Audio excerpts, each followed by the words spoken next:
Hello,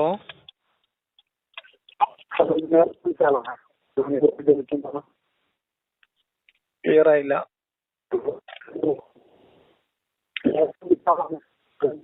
പക്ഷെ നിങ്ങളുടെ range പ്രശ്നമാണല്ലോ. Range ഇല്ലാത്ത സ്ഥലത്താണോ?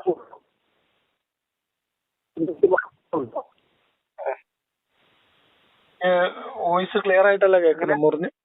ഹലോ, ഇപ്പൊ ഒന്ന് സംസാരിച്ചോണ്ട്. വാട്സപ്പ് കോള് ക്ലിയർ ഉണ്ടാവില്ല, ഞാൻ പുറത്താണ്. ഇപ്പൊ ക്ലിയർ ആണ്, പറഞ്ഞോളൂ. ക്ലിയർ ആണ്, ഓക്കെ. അപ്പോ ഞാൻ ആദ്യം തന്നെ പറഞ്ഞല്ലോ ഞാൻ ആരാണെന്ന്. ഞാനൊരു മതവിശ്വാസിയാണ്, ഒരു പ്രാക്ടീസിങ് മുസ്ലിമാണ്. അതായത് നിങ്ങൾ പലപ്പോഴും പ്രാക്ടീസിങ് മുസ്ലിം അതുപോലെ തന്നെ മുസ്ലിംസും തമ്മിൽ വ്യത്യാസമുണ്ട്, അത് നിങ്ങൾക്ക് അറിയാലോ. അതായത് ഇസ്ലാമിന്റെ എല്ലാ നിയമങ്ങളും അല്ലെങ്കിൽ ഇസ്ലാമിന്റെ ആരാധന കർമ്മങ്ങളൊക്കെ വലിയ രീതിയിൽ ചെയ്തു പോകുന്ന ഒരാളാണ് ഞാൻ. അപ്പോ ഇതുപോലെ ഉദാഹരണത്തിന് ഇപ്പോ മയക്കുമരുന്ന് ഉപയോഗിക്കുന്ന ഒരാൾക്ക് പെട്ടെന്ന് ഒഴിവാക്കാനാവില്ലല്ലോ. എന്നതുപോലെ തന്നെ ഇസ്ലാമിന്റെ ആരാധനാ രീതികളൊക്കെ വലിയ രീതിയിൽ എൻജോയ് ചെയ്യുന്ന ഒരാളാണ്. അപ്പോ ഈ രീതിയിലുള്ള ആളുകളെ നിങ്ങളെ വിളിക്കാറുണ്ടാവില്ല എന്നാണ് ഞാൻ മനസ്സിലാക്കുന്നത്. കാരണം അതിന്റെ ആവശ്യം അവർക്കില്ല. ഓക്കെ. അപ്പോ ഞാനും എന്റെ കൊളീഗ്സിനോട് അല്ലെങ്കിൽ എന്റെ സുഹൃത്തുക്കളോട് ഞാൻ പറയാനുള്ള ഒരു കാര്യമാണ്, യുക്തിവാദികളെ കേൾക്കാൻ പാടില്ല. അവരെ കേൾക്കാനേ പാടില്ല. അതെ അതെ അതെ. എന്നിട്ട് ഞാനെന്തുകൊണ്ട് വിളിക്കുന്നില്ലേ, അത് എനിക്ക് കോൺഫിഡൻസ്. ഞാനിപ്പോ ശരിക്കും പറഞ്ഞാൽ ഞാൻ എന്റെ ഈമാനിനെ റിസ്ക് ചെയ്തിട്ടാണ് ഞങ്ങൾ വിളിക്കുന്നത്. ഈമാനിനെ എവിടെങ്കിലും കുറ്റിയടിച്ച് കെട്ടി വെച്ചിട്ടാണ് വിളിക്കുന്നത്?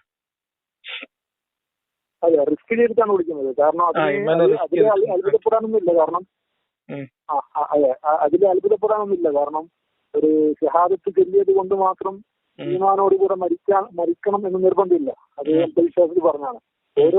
ഓരോ നിസ്കാരത്തിന്റെ ശേഷവും. അപ്പൊ പിന്നെ എന്തിനാ നിങ്ങളുടെ സഹ മനുഷ്യന്മാരോട്, വിശ്വാസമുള്ളവരോട് ഇങ്ങനെ യുക്തിവാദികളെ കേൾക്കരുത് എന്ന് പറയണേ? കാരണം പിന്നെ ഇത് തന്നെ അതാണ് ഞാൻ പറഞ്ഞത്. ഈമാനോട് കൂടെ മരിപ്പിക്കണമെന്ന് നിരന്തരം അള്ളാഹുവിനോട് വിചാരിക്കുന്ന ആളുകളാണ് നമ്മള്. ഷഹാദത്ത് ചൊല്ലിയിട്ടുണ്ട്, പള്ളികളിൽ പോകുന്നുണ്ട്, ഇസ്ലാമിക മുസ്ലിം കമ്മ്യൂണിറ്റിയിലാണ്, നമ്മള് നബിയെ നിന്ദിക്കാറില്ല. എങ്കിലും നമ്മളെ ഏറ്റവും വലിയൊരു ബേജാറാണ് എന്ത്, ഈമാൻ നഷ്ടപ്പെട്ടു പോകുന്നുള്ളൊരു ബേജാറ്. അത് അറിവില്ലായ്മ കൊണ്ട് എന്താക്കാം, ഒരുപക്ഷെ നഷ്ടപ്പെട്ടു പോയേക്കാം എന്നുള്ളൊരു ബേജാറ് കൊണ്ടാണെന്ത് യുക്തിവാദികളെ കേൾക്കാൻ പാടില്ല എന്ന് ഞാൻ പറയാറുണ്ട്. അപ്പോ അത് വല്ലാത്തൊരു ഞാണിന്മേൽ കളിയല്ലേ വാസ്തവത്തിൽ? അതായത് അല്ല, ഞാൻ ചോദിക്കുന്നത് അതൊരു വല്ലാത്തൊരു എന്താ പറയാ, ഒരു അരക്ഷിതമായിട്ടുള്ള ജീവിതമല്ലേ? നമ്മളുടെ വിശ്വാസപരമായിട്ടുള്ള കാര്യങ്ങൾ, നമ്മുടെ ബോധ്യം, അതൊക്കെ വേറെ ഒരാളോട് സംസാരിച്ചാൽ അല്ലെങ്കിൽ വേറെ ഒരാളുടെ അഭിപ്രായം കേട്ടാൽ തെറ്റിപ്പോകുമോ എന്നൊക്കെ പേടിച്ച് ഒരു മനുഷ്യൻ എങ്ങനെ ജീവിക്കുക? ആ പേടി ബേസിക്കലി ഇസ്ലാമിലുണ്ട്. ആ ജീവിതം തന്നെ ഭയത്തിലായി പോകില്ല എന്ന് ഞാൻ ചോദിക്കുന്നത്. ജീവിതം ഭയത്തിലായി പോകുന്നല്ല. ഉദാഹരണത്തിന് നമ്മളിപ്പോ നിങ്ങളും മുമ്പൊരു വിശ്വാസിയായിരുന്നല്ലോ. പിന്നെ ഈമാൻ ഏറ്റക്കുറച്ചിലുണ്ടായേക്കാം. ഹദീസിലാണോ ഖുറാനിലാണോ എന്നൊക്കെ അറിയില്ല. ഏറ്റക്കുറച്ചിലുണ്ടാവും ഈമാനിന്. എല്ലായ്പ്പോഴും സെയിം ഈമാൻ ആയിരിക്കില്ല. കാരണം നമ്മൾ അള്ളാഹുവിനെ കണ്ടിട്ടില്ല. ഇതെന്തുകൊണ്ട് സംഭവിക്കുന്നത് ഞാൻ എന്റെ ബോധ്യത്തിൽ നിന്ന് പറയാം. നമ്മൾ ഈ വിശ്വാസം, സാക്ഷ്യം എന്ന് പറയുന്ന സാധനം നമുക്ക് ആക്ച്വലി ബോധ്യപ്പെട്ടിട്ടല്ല നമ്മളത് എടുക്കുന്നത്. നമുക്ക് പകർന്നു തരുന്നു, നമുക്ക് പഠിപ്പിച്ചു തരുന്നു, നമ്മളത് വിശ്വസിക്കുന്നു. സമേന വാർത്തന എന്നുള്ളതാണ്. നമ്മൾ കേട്ടു, വിശ്വസിച്ചു, അനുസരിച്ചു. അതിന്റെ പ്രശ്നമാണ് ഇതിങ്ങനെ ഇളകിക്കൊണ്ടിരിക്കുന്നത്. കാരണം നമ്മള് ഒരു കാര്യം ഇപ്പൊ എന്നെ സംബന്ധിച്ച് ഞാൻ എത്ര മൂല്യന്മാരോട് സംസാരിച്ചാലും എനിക്ക് ഇപ്പൊ ഞാൻ നിൽക്കുന്ന ബോധ്യത്തിൽ നിന്ന് ഇസ്ലാമിലേക്ക് ഒരു തിരിച്ചുപോക്ക് ഉണ്ടാവില്ല എന്ന് 100% ഉറപ്പാണ്. അതെന്തുകൊണ്ടാന്ന് വെച്ചാല് നമ്മൾ ഒരു അല്ല, ഞാൻ പറയണത് ആ ബോധ്യമില്ലായ്മ എന്നുള്ള ഒരു സാധനം ഉണ്ടല്ലോ. ഈമാൻ എന്ന് പറയുന്നത് വളരെ പിന്നെന്താ പറയാ, വളരെ ഒരു ആർട്ടിഫിഷ്യൽ ആയിട്ട് ഒരാളുടെ മനസ്സിൽ നട്ടു വെക്കുകയാണ് ചെയ്യുന്നത്. അത് ഒരാളുടെ മനസ്സിൽ ഡെവലപ്പ് ചെയ്ത് വരുന്ന ഒരു സാധനമായിട്ടല്ല നിലവിലുള്ളത്. അതുകൊണ്ടാണ് അത് നഷ്ടപ്പെട്ടു പോകുന്നത്. അല്ല, നിങ്ങൾ പറയുന്നത് ശരിയാണ്.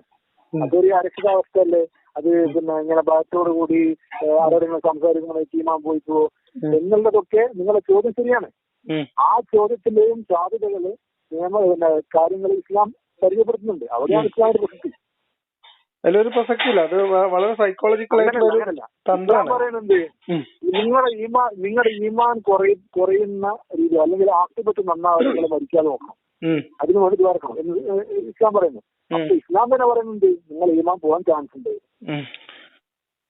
അതിന്റെ കാരണം ഇതാണെന്ന് പറയാം, അതിന് പോകാൻ സാധ്യത ഉണ്ടെന്ന് പറഞ്ഞാൽ ഒരു തെറ്റായ ഒരു കാര്യം നമ്മളൊരാളെ വിശ്വസിപ്പിക്കുമ്പോ അയാൾക്ക് അത് സത്യം ബോധ്യപ്പെടാനുള്ള സാധ്യത ഉണ്ട് എന്ന് ആദ്യമായിട്ട് ഈ തെറ്റ് വിശ്വസിപ്പിക്കുന്ന ആൾക്ക് ബോധ്യം ഉണ്ടാവും.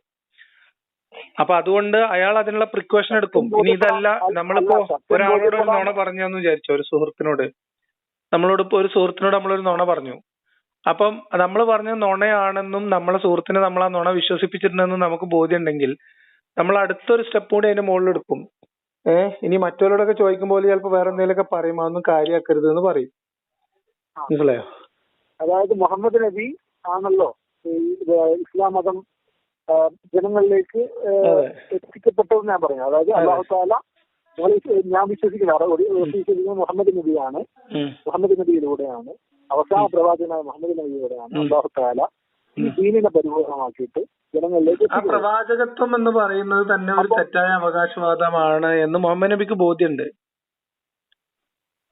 മുഹമ്മദ് നബിക്ക് ബോധ്യം ഉണ്ടായിരുന്നെങ്കിൽ മുഹമ്മദ് നബിക്ക് ബോധ്യമുണ്ട്. മുഹമ്മദ് നബിക്ക് ബോധ്യമുള്ളത് കൊണ്ടാണ് ഇങ്ങനെയൊക്കെ പറയുന്നത്. അല്ല, ഞാൻ ആമുഖമായിട്ടുള്ള ഒരു കാര്യം പറഞ്ഞത്, ഞാനൊരു പ്രാക്ടീസിങ് മുസ്ലിമാണ്. മുഹമ്മദ് നബി പ്രാക്ടീസ് ചെയ്തവർ ഇസ്ലാമിനെ ആരും പ്രാക്ടീസ് ചെയ്തിട്ടില്ല. നിങ്ങൾ ഹദീസുകൾ പരിശോധിക്കൂ. സ്വാഭാവികമായിരിക്കും, അത് അങ്ങനെ തന്നെയല്ലേ പറ്റുള്ളൂ. ഇല്ല, രാത്രി കാലങ്ങളില് കാല് നിസ്കരിക്കാറുണ്ടായിരുന്നു മുഹമ്മദ് നബി. പിന്നെ അവസാന പത്തില് റമദാന്റെ അവസാന പത്തില് മുഹമ്മദ് നബി മുണ്ട് മുറുക്കി വിവാഹത്തിന് മുഴുകാറുണ്ടായിരുന്നു. അപ്പൊ പ്രാക്ടീസിങ് ഒരു പ്രസക്തിയുള്ള സംഭവമാണ്. കാരണം ഇതൊക്കെ വളരെ കമ്മ്യൂണിറ്റി ആയി സംസാരിക്കുന്ന ഒരാളാണ്. അപ്പോ മുഹമ്മദ് നബി ബോധ്യം ഉണ്ടായിരുന്നെങ്കിൽ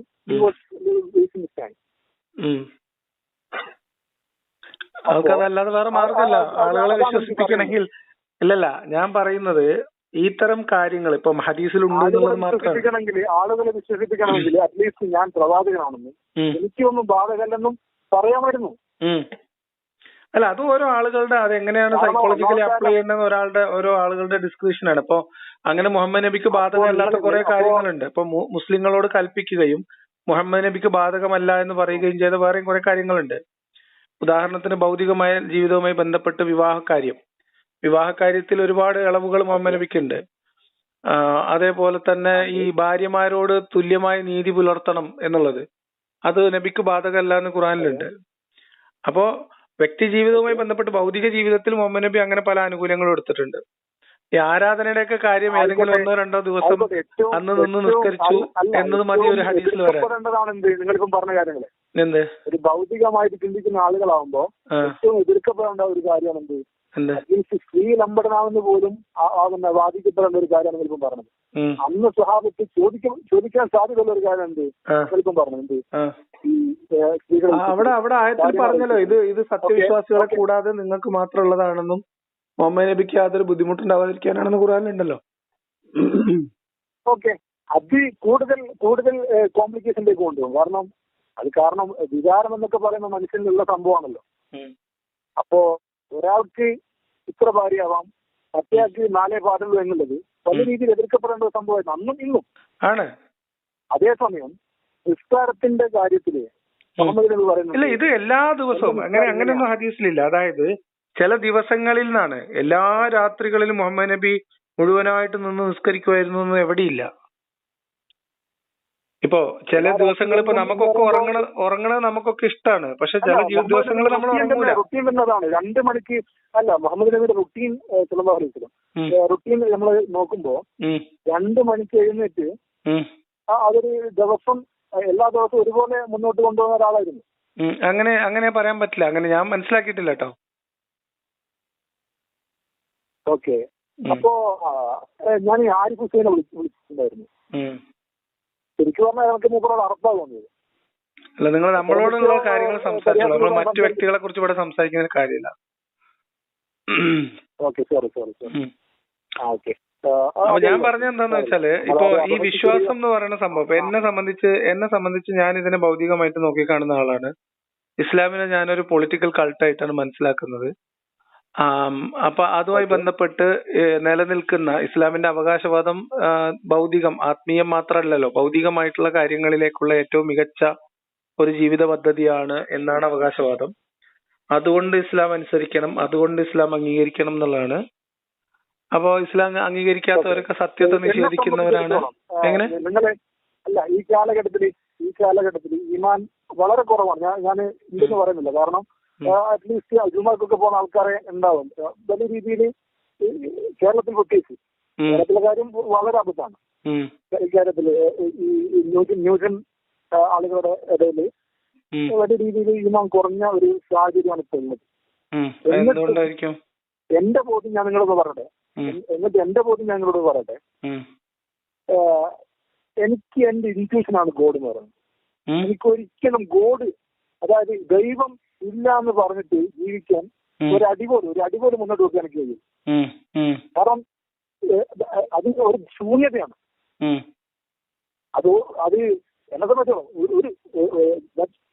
നോ സെൻസ്. ദൈവം ഇല്ല എന്ന് പറഞ്ഞിട്ട് ജീവിക്കുന്നത് ഒരിക്കലും ഒരു അർത്ഥവത്തായ രീതിയിലല്ല എന്ന് മനസ്സിലാക്കുന്ന ഒരാളാണ്. അല്ല, അത് സ്വാഭാവികമാണെന്ന് പറയാം. നമ്മൾ ചെറിയ പ്രായത്തിലേ ഇപ്പൊ എങ്ങനെയാണ് ഈ ദൈവം നമ്മുടെ തലയിൽ കയറി കൂടിയെന്ന് ആലോചിച്ചാൽ മതി, പ്രശ്നം തീരും. ഈ ദൈവം നിങ്ങൾക്ക് ഏതെങ്കിലും ഒരു ദൈവത്തിൽ വിശ്വസിച്ചിട്ട് കാര്യമില്ല. നിങ്ങൾക്ക് അള്ളാഹു ആണോ യഥാർത്ഥ ദൈവം എന്ന ഒരു പരിശോധന നടത്തിയിട്ടുണ്ടോ? അള്ളാഹു ആണോ യാഹുവേ ആണോ എന്നുള്ളത് എങ്ങനെ നിങ്ങൾ നടത്തിയത്? കാരണം ഓൺലി ഇസ്ലാം മുന്നോട്ട് വെക്കുന്ന ദൈവം മാത്രമേ ഒരു സെൻസ് മുന്നോട്ട് വെക്കുന്നുള്ളൂ. എന്ത് സെൻസ്? ഏകദൈവ വിശ്വാസം. അത് അതിലെ ഏറ്റവും മുൻപന്തി പറയുന്നത് നമ്മൾ മനസ്സിലാക്കേണ്ടത് എല്ലാ വിശ്വാസങ്ങളും, എല്ലാ ദൈവവിശ്വാസികളും ഏകദൈവ വിശ്വാസികളാണ് കേട്ടോ. രണ്ട് ദൈവങ്ങൾ ഉണ്ട് എന്ന് വിശ്വസിക്കുന്ന എല്ലാ ദൈവവിശ്വാസികളും ഏകദൈവ വിശ്വാസികളാണ്. രണ്ട് ദൈവങ്ങൾ ഉണ്ട് എന്ന് വിശ്വസിക്കുന്ന ഏതെങ്കിലും മതങ്ങൾക്ക് അറിയോ? ഇതൊക്കെ തെറ്റായിട്ടുള്ള പഠനങ്ങളാണ്. അതായത് ഇല്ല ബിംബാരാധന, വിഗ്രഹാരാധന എന്ന് പറഞ്ഞത്, വിഗ്രഹാരാധന വേറെ സാധനമാണ്. ദൈവം എന്ന് പറയുന്ന കൺസെപ്റ്റിൽ ഒരു ദൈവം തന്നെയാണ് എല്ലാവരുടെ മനസ്സിലുള്ളത്. ഒരു ദൈവം, ഏക സത്യ ദൈവം, the one and only god. ഇതന്നെയാണ് എല്ലാവരുടെയും പരബ്രഹ്മം. അപ്പൊ എല്ലാത്തിനും മുകളിൽ ഒരു ദൈവം തന്നെയാണ് എല്ലാവരുടെ മനസ്സിലുള്ളത്. അത് നമ്മള് തെറ്റായിട്ട് പഠിപ്പിക്കുകയാണ്. ഇപ്പം എന്താ പറയാ, യുക്തിവാദം എന്ന് പറഞ്ഞാല്, അല്ലെങ്കിൽ സ്വതന്ത്ര ചിന്ത എന്ന് പറഞ്ഞാൽ തോന്നിയ പോലെ ജീവിക്കലാണ് എന്നാണ് മൂല്യന്മാര് പഠിപ്പിച്ചു കൊടുക്കുക. എന്നതുപോലെ ഉസ്താദുമാര് ബഹുദൈവാരാധന എന്താണെന്ന് ഡിഫൈൻ ചെയ്തതിന്റെ പ്രശ്നമാണിത്. എല്ലാ ദൈവവിശ്വാസം, നിങ്ങൾ ഏത് ദൈവവിശ്വാസികൾ ചോദിച്ചോ, നിങ്ങളിപ്പോ 33 ദേവത, ഞാൻ പറയട്ടെ, ഇല്ല, ബഹുദൈവ ആരാധകർ എന്നൊരു സംഗതി ഇല്ല. അത് നമ്മൾ ആക്ഷേപിച്ച് അവിടെ പറയുന്നു എന്ന് മാത്രമേ ഉള്ളൂ. അവരോട് ചോദിച്ചു നോക്കൂ, ഒരു ദൈവമേ ഉള്ളൂ, ഏക സത്യ ദൈവമാണ് അവർക്ക്, ഏക സത്യ ദൈവം. നിങ്ങൾ ഇപ്പൊ 33 ദേവതാ സങ്കല്പങ്ങള് ഉള്ള ആൾക്കാരാണല്ലോ ഹിന്ദുക്കള്. നിങ്ങൾ അവരോട് ചോദിച്ചു നോക്കൂ, ദൈവം എത്ര ഉണ്ടെന്ന്. ഒരു ദൈവം തന്നെ ഉള്ളൂ. എല്ലാ മനുഷ്യരും ഏകദൈവ വിശ്വാസികളാണ്. അല്ല, അന്നത്തെ ജനങ്ങളെ ബോധിപ്പിക്കാൻ വേണ്ടിയിട്ട് ഖുർആനില് ഒരാളുണ്ട്, രണ്ട് ദൈവം ഉണ്ടായിരുന്നെങ്കിൽ എന്തായിരുന്നു അവസ്ഥ? അത് ഞാൻ പറയട്ടെ, അതൊരു ജനാധിപത്യ ബോധമില്ലാത്തൊരു മനുഷ്യന്റെ മനസ്സിലുള്ള ദൈവത്തിന്റെ ചിത്രമാണ്. രണ്ട് ദൈവങ്ങൾ ഉണ്ടായിരുന്നെങ്കിൽ പരസ്പരം തല്ലൂടുമായിരുന്നു എന്നൊക്കെയാണ് പറയുന്നത്. അല്ല, അന്ന് ഖുർആൻ ചർച്ച ചെയ്യുന്ന കാലത്ത് രണ്ട് ദൈവങ്ങളെങ്ങാനും ഉണ്ടായിരുന്നെങ്കിൽ തല്ലൂടുമായിരുന്നു എന്നാണ് പറയുന്നത്. അത് ഒരു ഗോത്രകാലത്തെ ഒരു മനുഷ്യന്റെ സ്വഭാവം ദൈവത്തിൽ ആരോപിക്കുകയാണ്. രണ്ട് മനുഷ്യന്മാരുണ്ടെങ്കിൽ തമ്മിൽ തല്ലും എന്നുള്ളത്. എന്തിന് തമ്മിൽ തല്ലാത്ത രണ്ട് ദൈവങ്ങൾ സാധ്യല്ലേ? എന്തുകൊണ്ട് സാധ്യല്ല?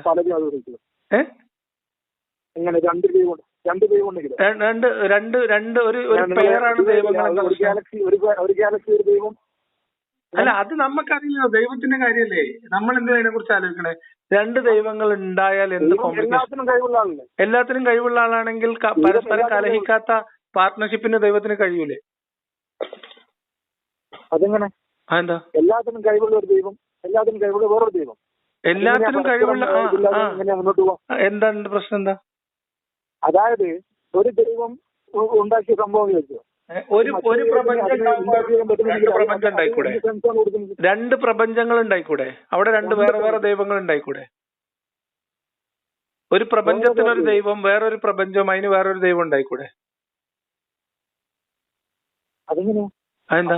ആ പ്രപഞ്ചത്തില് ഇടപെടാൻ എല്ലാത്തിനും ദൈവത്തിനാവൂല? ഇടപെടാതിരിക്കാനും ദൈവത്തിന് കഴിയുമല്ലോ. ഇപ്പുറത്തെ അല്ല, ഇതൊക്കെ നിങ്ങൾ ആരോപിക്കുന്നതാണ്. ദൈവത്തിന്റെ ക്വാളിറ്റികൾ ആരോപിക്കുന്നതിൽ നിങ്ങൾ ഉണ്ടാകുന്ന കോംപ്ലിക്കേഷൻ ആണ് ഞാൻ ചോദിക്കുന്നത്. ഒരു പ്രപഞ്ചവും അതിനൊരു ദൈവവും, വേറൊരു പ്രപഞ്ചവും വേറൊരു ദൈവവും ഉണ്ടെങ്കിൽ എന്താ പ്രശ്നം? ഇവരങ്ങോട്ട് ഫൈറ്റ് അടിക്കുവോ? കാരണം ദൈവം എല്ലാത്തിനും കഴിവുള്ള ആളാണ്. ആയിക്കോട്ടെ, ദൈവം എല്ലാത്തിനും. അങ്ങനെ നമ്മള് അതിലെന്താ പ്രശ്നം? എന്ത് പ്രശ്നമാണ്? എന്താ നിങ്ങൾ അതിനെ കാണുന്ന പ്രശ്നം? എന്താ നിലനിൽപ്പിന്റെ പ്രശ്നം? നിങ്ങൾക്ക് ഒരു കഴിവുണ്ടെന്ന് ചോദിച്ചാൽ എനിക്കൊരു കഴിവുണ്ട്. എന്ത്? നമുക്ക് രണ്ടാൾക്കും ഒരേ കഴിവുണ്ടെന്ന് വിചാരിക്കാം. എന്താ പ്രശ്നം? ഒരു ശൂന്യത പ്രപഞ്ചമില്ല. ആ ശൂന്യതയിൽ ഒരു പ്രപഞ്ചം ഉണ്ടാക്കാൻ എനക്കും കഴിയും, നിങ്ങൾക്കും കഴിയും. അതേസമയം ആ ശൂന്യത്തിലുള്ള എല്ലാ സാധനത്തെയും എനിക്ക് എന്താക്കാം, നശിപ്പിക്കുകയും ചെയ്യാം. അപ്പോ എങ്ങനെയാ ഇത് മുന്നോട്ട് പോവാം? എന്താ പ്രശ്നം? എന്തിനാ നശീകരണ ചിന്ത എന്തിനാണ്? അതൊരു പൈശാചിക ചിന്തയല്ലേ? ഉണ്ടാക്കുന്നത് സംരക്ഷിക്കുന്നതല്ലേ ദൈവിക ഗുണം? മറ്റത് പൈശാചിക ഗുണമല്ലേ? ഈ ലോകം അതല്ല എന്റെ ഇൻട്യൂഷൻ എന്ന് പറയുന്നത്, ഈ ലോകം സൃഷ്ടിക്കപ്പെട്ടതാണെങ്കിൽ ഒരു ദൈവമേ പാടുള്ളൂ. ലോകം സൃഷ്ടിക്കപ്പെട്ടതാണെങ്കിൽ ഒരു ദൈവമേ പാടുള്ളൂ. കാരണം ഖുർആനിൽ പറയുന്നു കുൽ ഹുവല്ലാഹു അഹദ്. ഇവിടുന്ന് അങ്ങോട്ടാണ് നമ്മള് പ്രശ്നങ്ങൾ ഉണ്ടാക്കുന്നത്. ഖുർആനിൽ അങ്ങനെ പറഞ്ഞിട്ടുണ്ട്. അതുകൊണ്ട് ഒരു ദൈവമേ പാടുള്ളൂ. അല്ലാഹു സമദ് ലം യലിദ് വലം യൂലദ്. അതുകൊണ്ടാണ് ലോകം സൃഷ്ടിക്കപ്പെട്ടതാണെങ്കിൽ ഒരു ദൈവമേ പാടുള്ളൂ. ഞാൻ പറഞ്ഞല്ലോ, ഈ ലോകം ഒന്നേ ഉണ്ടാവാൻ പാടുള്ളൂ എന്നുണ്ടോ? ഒരു പ്രപഞ്ചം ഉണ്ടാവാൻ പാടുള്ളൂ എന്നുണ്ടോ? അതാണ് ചോദിക്കണേ. വേറൊരു പ്രപഞ്ചം വേറൊരു ദൈവം ഉണ്ടായാൽ എന്താ പ്രശ്നം? ആ പ്രപഞ്ചം ദൈവം കഴിവുള്ളതാണ്. ആയിക്കോട്ടെ, അതിനെന്താ കുഴപ്പം? അപ്പൊ മറ്റുള്ളവരാളുടെ എനിക്ക് എല്ലാത്തിനും കഴിവുണ്ട് എന്ന് പറഞ്ഞാല് നിങ്ങളെ ടെറിട്ടറിക്ക് കയറാതിരിക്കാനുള്ള കഴിവ് കൂടി എനിക്കുള്ളതല്ലേ? എനിക്ക് എല്ലാത്തിനും കഴിവുണ്ട്. ഇപ്പൊ എനിക്ക് എല്ലാത്തിനും കഴിവുണ്ട്, നിങ്ങൾക്ക് എല്ലാത്തിനും കഴിവുണ്ട്. നമുക്ക് ഒരു തൊടിയിൽ രണ്ട് പാർട്ടീഷൻ ഉണ്ട്. അവിടെ രണ്ടുപേർക്കും ഓരോ വീടുണ്ട്. എനിക്ക് എല്ലാത്തിനും കഴിവുണ്ട് പറഞ്ഞാൽ നിങ്ങളെ വീട് പൊളിക്കലും കൂടി അല്ലല്ലോ. നിങ്ങളെ വീട്ടിൽ കയറാതിരിക്കാനുള്ള കഴിവ് എനിക്കില്ലേ? അമേരിക്കൻ പ്രസിഡന്റ് അതുപോലെ തന്നെ ഇന്ത്യൻ പ്രധാനമന്ത്രി എല്ലാത്തിനും കഴിവുണ്ട്. ഉണ്ട്. ഒരു സാങ്കല്പിക കഥയിൽ നമ്മളിപ്പോ അങ്ങനെ വിശ്വസിക്കാം. അതിലെന്താ പ്രശ്നം? ഇന്ത്യക്ക് എന്താ പ്രശ്നം? അമേരിക്കക്ക് എന്താ പ്രശ്നം? അല്ല, അങ്ങനല്ല. അമേരിക്കൻ പ്രസിഡന്റിന് ഓൾറെഡി ഒരു പ്രപഞ്ചമുണ്ട്, അതായത് അമേരിക്ക. ഇന്ത്യൻ പ്രസിഡന്റിന് ഒരു പ്രസിഡന്റ്, അതായത് ഇന്ത്യ. അപ്പോ ഈ രണ്ട് പ്രസിഡന്റുമാരും എന്താക്കുന്നത്, ഒരു സഹാറ മരുഭൂമിയില് ഒരു വലിയൊരു പ്രദേശം, ആൾതാമസില്ലാത്ത പ്രദേശത്തിൽ പോകുന്നു. ഇവര് രണ്ടാം ക്വാളിറ്റി എന്ന് പറയുന്നത് ആടെ ഒരു രാജ്യം സൃഷ്ടിക്കാൻ പറ്റുന്നുള്ള ക്വാളിറ്റിയാണ്. അപ്പൊ ഒരാളെന്താക്കുന്നത്, അവിടെ ഒരു രാജ്യം ഉണ്ടാക്കുന്നത്. മറ്റേ ആളെന്താക്കുന്നത്, അത് പറ്റൂല. അല്ല, എവിടെ എന്താ അതെങ്ങനെയാണ് ആ പറയുന്ന പുതിയ ഭൂമിയിലേക്ക്? പുതിയ ആൾക്കാർ എന്തെങ്കിലും ആയിക്കോട്ടെ. ഞാൻ ചോദിക്കുന്നത് ഈ രണ്ടെണ്ണത്തിന് ഇപ്പൊ എന്താ പ്രശ്നം? എക്സിസ്റ്റിംഗ് ആയിട്ടുള്ള രണ്ടെണ്ണം, അതിലെന്താ പ്രശ്നം വരിക? എക്സിസ്റ്റിംഗ് ആയിട്ടുള്ള രണ്ടെണ്ണം. ഇപ്പൊ നമുക്ക് തമിഴ്നാട്ടിലൊരു മുഖ്യമന്ത്രി, കേരളത്തിലൊരു മുഖ്യമന്ത്രി ഇല്ലേ? അല്ല, ആ ഒരു ചിന്തയോട് നീതി കൊടുക്കുന്നതൊക്കെ അറിയില്ല. അത് എന്നെ സംബന്ധിച്ച് ഇനി അള്ളാഹു ഖുർആനിൽ അള്ളാഹുവിനെ എങ്ങനെ പരിചയപ്പെടുത്തുന്നത്? അള്ളാഹുവിനെ പരിചയപ്പെടുത്തുന്നത് പ്രപഞ്ചങ്ങളുടെ നല്ലല്ലോ, ആകാശഭൂമികൾക്കിടയിലുള്ളതും അതിന്റെ ഇടയിലുള്ള ചരാചരങ്ങളുമാണ് അള്ളാഹുവിന്റെ സൃഷ്ടി, അല്ലേ? അല്ലേ?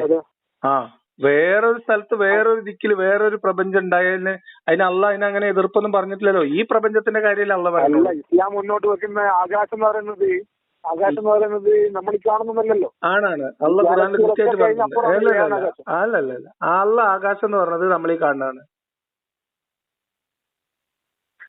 അല്ല എന്റെ അറിവിൽ അല്ല, അള്ള പ്രപഞ്ചത്തിന്റെ അതിര് വെച്ചിട്ടുണ്ട്. അള്ള പ്രപഞ്ചത്തിന്റെ അതിര് കറക്റ്റ് ആയിട്ട് പറഞ്ഞു തന്നിട്ടുണ്ട്. എത്ര 500 ഒട്ടക വർഷോ? അതാണ് ഒരു ഭൂമിയിൽ നിന്ന് ഓരോ ആകാശങ്ങളിലേക്കുള്ള ദൂരം. അതെ, 500 വർഷം, ഒട്ടക വർഷം. അതെന്ന് പറഞ്ഞാൽ വളരെ ചെറുതാണ്, വളരെ ചെറുതാണ്. ഞാൻ പറഞ്ഞത് അറിയോ, നമ്മളെ ഇത് നോക്കട്ടെ, ഞാൻ ഇപ്പൊ പറഞ്ഞു വന്നെന്താ വെച്ചാല്, ഇത് ലോജിക് അപ്ലൈ ചെയ്തിട്ട് ആലോചിച്ചാൽ ഇതൊക്കെ നമ്മളെ കിളി പോണ സാധനങ്ങളാണ്. ഇനി അതൊക്കെയാണ് വിട്ടിട്ട് നമ്മൾ യാഥാർത്ഥ്യത്തിലേക്ക്, ഭൂമിയിലേക്ക് വന്നു നോക്കിയാൽ, ഈ ദൈവം ഇല്ലാതെ നിങ്ങൾക്ക് ഒരു ഇഞ്ച് മുന്നോട്ട് പോകാൻ പറ്റില്ല. നിങ്ങൾ പറയണു ഈ ദൈവം നിങ്ങളുടെ തലയിൽ കയറി കൂടിയത് എങ്ങനെയാണ്? ദൈവം എന്റെ തലയിൽ കയറിക്കൂടിയത് എങ്ങനെയാണ്? ഞാനൊരു മുസ്ലിം ഫാമിലിയിൽ ജനിച്ചു. നമ്മളെ ചെറിയ പ്രായം തൊട്ട് അത് പറഞ്ഞു. നമ്മള് ജനിച്ചു ജീവിക്കുന്ന അല്ലല്ല, തുടക്കം ഇതാണ്. വലത് ചെവിയിൽ ബാങ്ക് കൊടുത്ത് ആണ് പിന്നെ ഞാൻ ആദ്യമായിട്ട് ഉണ്ടാക്കുന്നത് ദൈവത്തിന്റെ പേര് വെക്കുന്നത്. അത് നിങ്ങൾക്ക് ഓർമ്മല്ല, അതൊക്കെ വിട്ടാളി. അതൊന്നും നമ്മൾ ഓർമ്മയിലുള്ള സാധനങ്ങളല്ല, കോൺഷ്യസ് മൈൻഡിലുള്ള സാധനങ്ങളല്ല. സബ് കോൺഷ്യസിൽ ഉണ്ടാവും. അപ്പൊ ഇത് ഞാൻ പറഞ്ഞത് നിങ്ങൾ പറഞ്ഞത് ചുരുക്കം. അത് കഴിഞ്ഞിട്ട് അപ്പൊ ഒരു ദൈവം ഉണ്ടാവാൻ പാടില്ല. അല്ലല്ല, ഞാൻ ചോദിക്കുന്നത് ഈ ദൈവം എങ്ങനെ നിങ്ങളെ തലയിൽ കയറി കൂടി? ഇപ്പൊ നിങ്ങൾ പറയുന്നത് നിങ്ങൾക്ക് ഇനി ദൈവവിശ്വാസം നഷ്ടപ്പെട്ടിട്ട് ഒരു ഇഞ്ച് മുന്നോട്ട് പോകാൻ പറ്റില്ല എന്നാണ്. ഈ മാനസികാവസ്ഥയിൽ കഴിഞ്ഞ് ജീവിച്ച ഒരാൾ തന്നെയാണ് ഞാനും. ഞാൻ ചോദിക്കുന്നത് ഈ ദൈവം നമ്മളുടെ അവസ്ഥ, നമ്മളെ ജീവിതത്തിൽ, നമ്മളെ ചിന്തയിൽ ഈ അർത്ഥത്തിൽ രൂഢമൂലമായത് എങ്ങനെയാണ്? ഈ ദൈവം എന്ന് പറയുന്ന സങ്കല്പം ഇങ്ങനെ ആഴത്തിൽ പതിഞ്ഞു പോയത്, നമുക്കിതില്ലാതെ മുന്നോട്ട് പോകാൻ പറ്റില്ല എന്നുള്ളത് എങ്ങനെയാ സംഭവിച്ചത്? നിങ്ങൾ ബാങ്ക് കൊടുത്തു, ശരി, എന്നിട്ട്? അല്ലല്ല, നിങ്ങൾ ആദ്യം ബാങ്ക് കൊടുത്തു, എന്നിട്ട് വീടില്, മദ്രസയില്, നമ്മളെ സംസാരത്തില്, നമ്മളെ ചുറ്റുപാടില്, നമ്മൾ കേൾക്കുന്ന ശബ്ദങ്ങളില്, നമ്മൾ പഠിപ്പിക്കപ്പെട്ടതില്, നമ്മൾ പരീക്ഷ എഴുതിയതില്, ഞാൻ പറയണത് ഇതിനെ കണ്ടീഷൻ ചെയ്യാന്നാ പറയാം.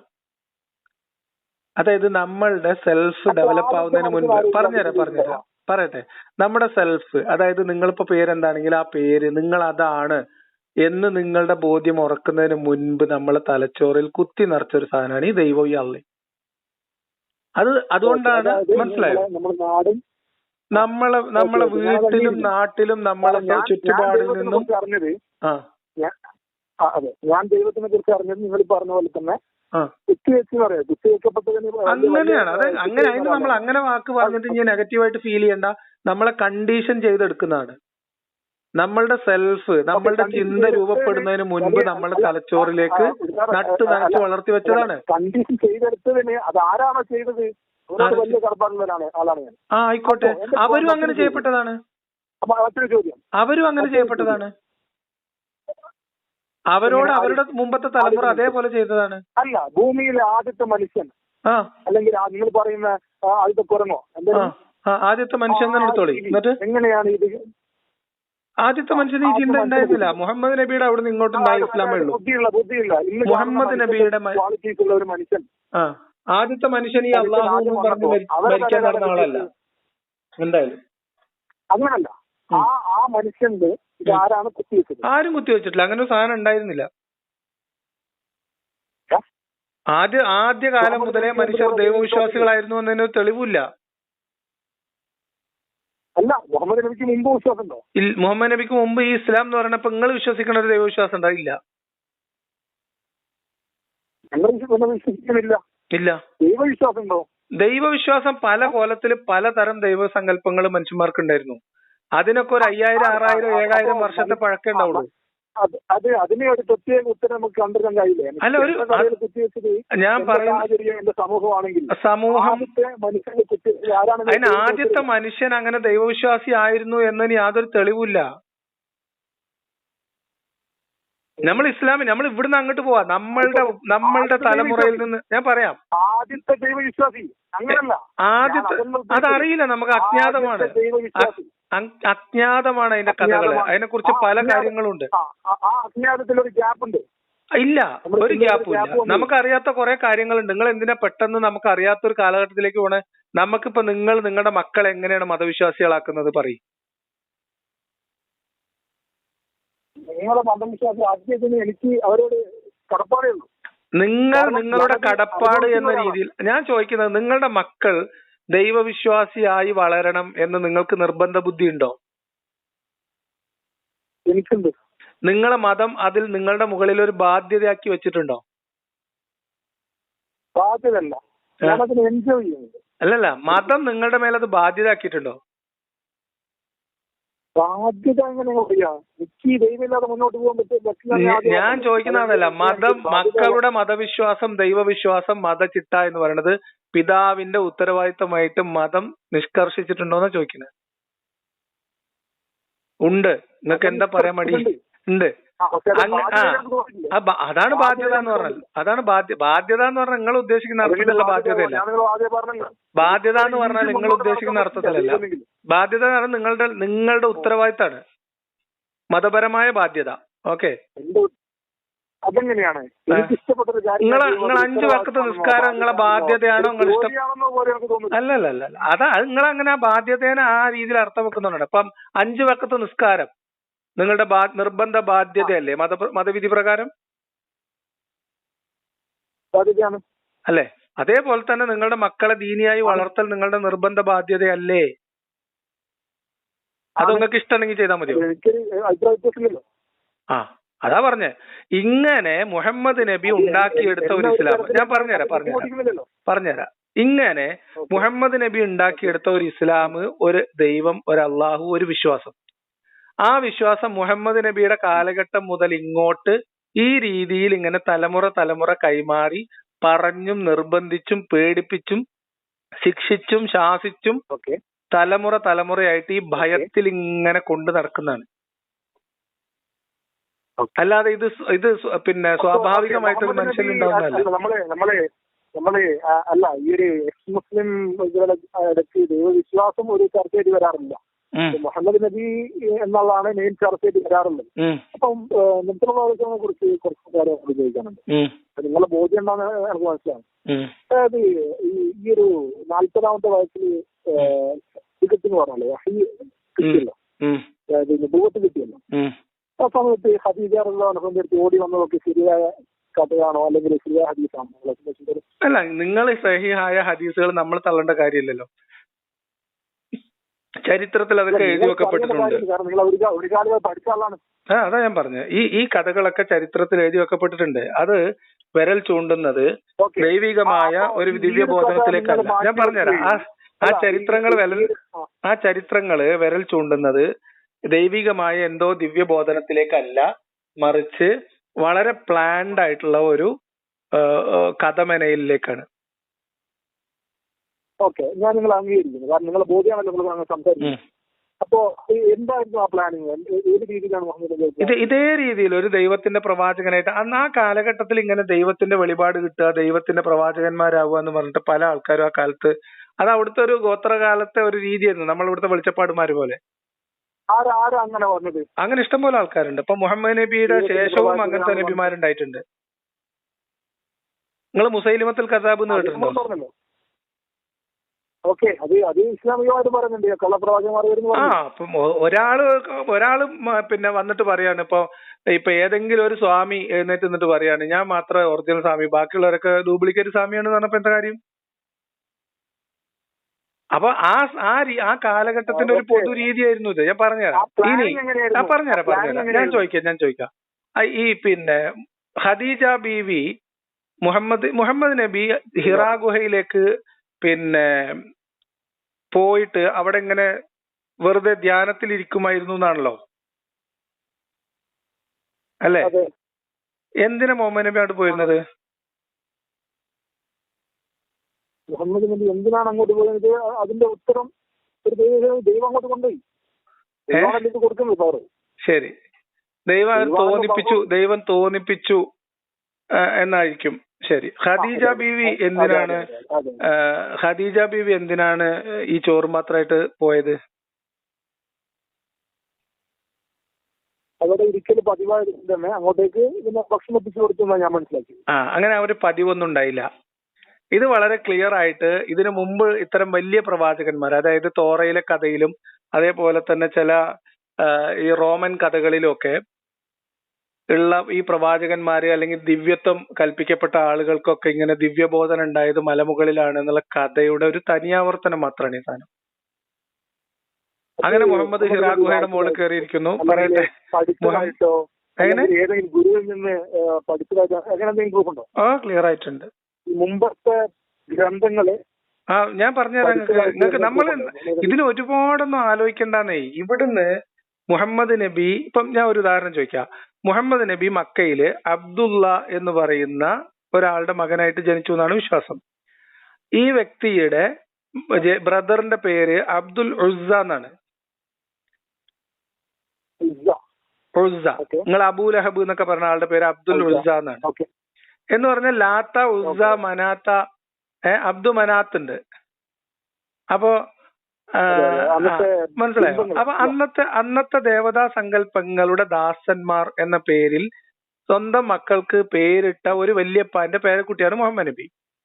എന്ന് പറഞ്ഞാൽ നിങ്ങളുടെ ഭാഷയിൽ പറഞ്ഞാൽ പക്കാ ബഹുദൈവ വിശ്വാസത്തിൽ ജനിച്ചു ജീവിച്ച ഒരു മനുഷ്യനാണ് മുഹമ്മദ് നബി. ആ മുഹമ്മദ് നബി അള്ളാഹു എന്ന് പറയുന്ന ഇന്ന് ഇസ്ലാം പരിചയപ്പെടുന്ന തരത്തിലുള്ള ഒരു ദൈവത്തെ കുറിച്ച് അറിയില്ലാത്ത ആളാണ്, പഠിപ്പിക്കപ്പെട്ടിട്ടില്ലാത്ത ആളാണ്, പാരമ്പര്യമായിട്ട് പഠിപ്പിക്കപ്പെട്ടിട്ടില്ല, മദ്രസയിൽ പറഞ്ഞിട്ടില്ല, ഒന്നും ഒരിക്കലുമില്ല. അങ്ങനത്തെ ഒരാള് അതേപോലെ ആ അറേബ്യൻ കഥകളിൽ എവിടെയും ജിബിരിയിലും മീക്കായിലും ഇസ്രാഫീലും ഒന്നും ഇല്ല, അവരുടെ കഥകളിൽ ഇല്ല. ഓക്കെ, ഈ മുഹമ്മദ് നബി ഈ ഹിറാ ഗുഹയിൽ കയറി കുറെ ദിവസം ഇരുന്നു എന്നുള്ളതാണ്. അത് എത്ര ദിവസം കറക്റ്റ് ആയിട്ട് എനിക്ക് ഓർമ്മയില്ല. 45 ദിവസമാണോ അതോ ഇനി 15 ദിവസമാണോ, കണക്ക് കറക്റ്റ് ഡേറ്റ് എനിക്ക് ഓർമ്മയില്ല. കാരണം അത് ക്ലാരിറ്റി ഇല്ല അതിൽ. നമുക്ക് ചരിത്രത്തിൽ അതിന്റെ ഒരു ക്ലാരിറ്റി എനിക്ക് കിട്ടിയിട്ടില്ല കേട്ടോ. അപ്പൊ എന്തായാലും ഇങ്ങനെ പിന്നെ ഹിറാ ഗുഹയിൽ കയറി ഇരിക്കുമ്പോ അതിനൊരു ഉദ്ദേശം ഉണ്ടാവുമല്ലോ. അത് അവരുടെ ഒരു ആരാധനാപരമായിട്ടുള്ള കാര്യമല്ല, അവിടെ പഠിപ്പിക്കപ്പെട്ട ഒരു കാര്യമല്ല, അവരുടെ ഒരു രീതിയല്ല. അങ്ങനെ ഇരിക്കെ അവിടെ കയറിയിരിക്കുന്നു. ഒന്ന്, അതിലേക്ക് കച്ചവടത്തിലെ പ്രാഗൽഭ്യം കണ്ട് കല്യാണം കഴിച്ച ഖദീജ ബീവി മുഹമ്മദ് നബി ഈ ഹിറാ ഗുഹയുടെ മോൾക്ക് കയറുമ്പോ ഖദീജ ബീവിക്ക് എത്ര വയസ്സുണ്ടാവും അറിയാം നിങ്ങൾക്ക്? 55 വയസ്സുണ്ടാവും. 55 വയസ്സുണ്ടാവും. ആ പ്രായത്ത് 55 വയസ്സുള്ള ഒരു സ്ത്രീ ഈ മലയുടെ പൊക്കത്തിലേക്ക് ഇയാൾക്ക് ഭക്ഷണവും കാര്യങ്ങളായിട്ട് കൊണ്ടുപോവാണ്, തിരിച്ചു വരികയാണ്, പിന്നെയും പോകുന്നു, പിന്നെയും വരുന്നു. ഈ ഇരുത്തത്തിന് ഇവർക്ക് രണ്ടുപേർക്കും അറിയാവുന്ന ഒരു ഉദ്ദേശം ഉണ്ടായിരുന്നു എന്നാണ് എന്റെ ബോധ്യം, എന്റെ ചിന്ത എന്നോട് അങ്ങനെ, എന്റെ ലോജിക്ക് എന്നോട് അതാ പറയുന്നത്. അതായത് ഇപ്പൊ നിങ്ങളൊരു മലയുടെ മുകളിൽ കയറി ഇരിക്കണം. ഇപ്പൊ നിങ്ങൾ ഗൾഫിൽ ജോലി ചെയ്യാണ്, അല്ലെങ്കിൽ ഇപ്പൊ നാട്ടിൽ ജോലി ചെയ്യാണ്. നിങ്ങൾ ഒരു സുപ്രഭാതത്തിൽ ഇതൊക്കെ നിർത്തിയിട്ട് നിങ്ങൾ ഒരു മരത്തിന്റെ മുകളിൽ ഒരു കൊമ്പത്ത് കയറി ഇരിക്കാൻ തുടങ്ങാന്ന് വിചാരിച്ചോ, അല്ലെങ്കിൽ ഒരു മലയുടെ പുറത്ത് കയറി ഇരിക്കാൻ തുടങ്ങി. അപ്പൊ അവിടത്തേക്ക് നിങ്ങളുടെ ഭാര്യയും കുട്ടികളും അല്ലെങ്കിൽ നിങ്ങളുടെ ഭാര്യ നിങ്ങൾക്ക് വേണ്ട ഭക്ഷണവും കാര്യങ്ങളായിട്ട് എല്ലാ ദിവസവും കൃത്യമായിട്ട് കയറി വന്ന് അതിൽ നിങ്ങളോട് സഹകരിക്കുന്നു എങ്കിൽ അതില് ആ ഭാര്യക്കും നിങ്ങൾക്കും അറിയാവുന്ന എന്തോ ഒരു ലക്ഷ്യം ഉണ്ടാവില്ലേ, ഒരു കാരണം ഉണ്ടാവില്ലേ? നമ്മളെ കോമൺ സെൻസ് ആണ്, വേറെ ദൂരത്തേക്കൊന്നും ആലോചിക്കണ്ട. സിമ്പിൾ കോമൺ സെൻസ് ഉണ്ടാവൂലേ? അത് കാര്യം ഉണ്ടാവണം നിർബന്ധമില്ല. കാരണം ഇപ്പോ ഞാൻ എന്റെ ഭാര്യയെ വീട്ടിലാക്കിയിട്ട് ഞാൻ വേറെ സ്ഥലത്ത് ഇരിക്കുകയാണ് എന്ന് പറഞ്ഞു കഴിഞ്ഞാൽ ഭക്ഷണം കഴിച്ചില്ല. അത് നിങ്ങൾ സ്ഥിരമായിട്ട് ചെയ്യുമ്പോ, നിങ്ങൾ ചെയ്യുന്ന തൊഴിലിൽ നിന്നൊക്കെ മാറി നിങ്ങൾ തൊഴിൽ ചെയ്യുന്നില്ല, നിങ്ങൾ ഇതിനു വേണ്ടി മാത്രം മെനക്കെട്ടാൽ ഒരു ദിവസം 2 ദിവസമൊക്കെ നിങ്ങൾ റിലാക്സേഷന് പോയിരുന്നാണ് വിചാരിക്കും. പിന്നെ നിങ്ങളോട് ഭാര്യ ചോദിക്കില്ല എന്താ നിങ്ങളുടെ ഉദ്ദേശം എന്ന് ചോദിക്കും. ചോദിക്കൂലേ? അങ്ങനെ ഒരു ഇരിപ്പിനൊരു ഉദ്ദേശം ഉണ്ടാവുമല്ലോ എന്തായാലും. ഇനി ആ ഉദ്ദേശത്തിൽ എവിടെയെങ്കിലും ഇനി ഇതൊന്നുമില്ല, ഉദ്ദേശമൊന്നുമില്ല, വെറുതെ പോയിരുന്നാന്ന് വിചാരിച്ചോ, ഒരു ദൈവവിളി പോലെ എന്തോ ഒരു പ്രചോദനം ഉണ്ടായി, നമ്മൾ മലയുടെ മുകളിൽ കയറി ഇരുന്നു എന്ന് വിചാരിച്ചു. അവിടത്തേക്ക് ഒരു അശരീരി വന്നു എന്നാണല്ലോ.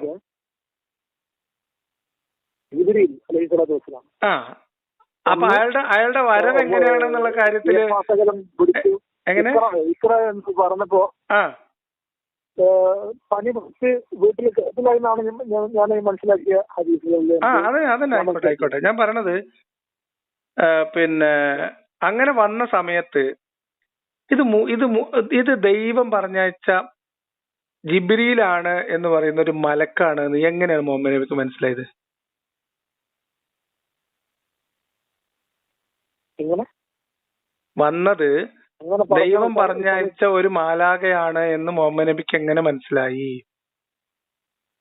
അല്ലെങ്കിൽ എങ്ങനെ കൺഫേം ചെയ്തു എന്നുള്ളതാണ്. സൂറത്ത് ആയത്ത് അല്ല ഞാൻ ചോദിക്കുന്നത്. ഇപ്പൊ ഒരു അശരീരി കേട്ടു, അത് ദൈവം പറഞ്ഞയച്ച ഒരു മാലാകയാണെന്നും ആ മാലാകയുടെ പേര് ഇതാണെന്നും. ഏത് ഹദീസ്? ഞാൻ പുറത്താണ്, പറഞ്ഞോളൂ. ഞാൻ പുറത്താണ്.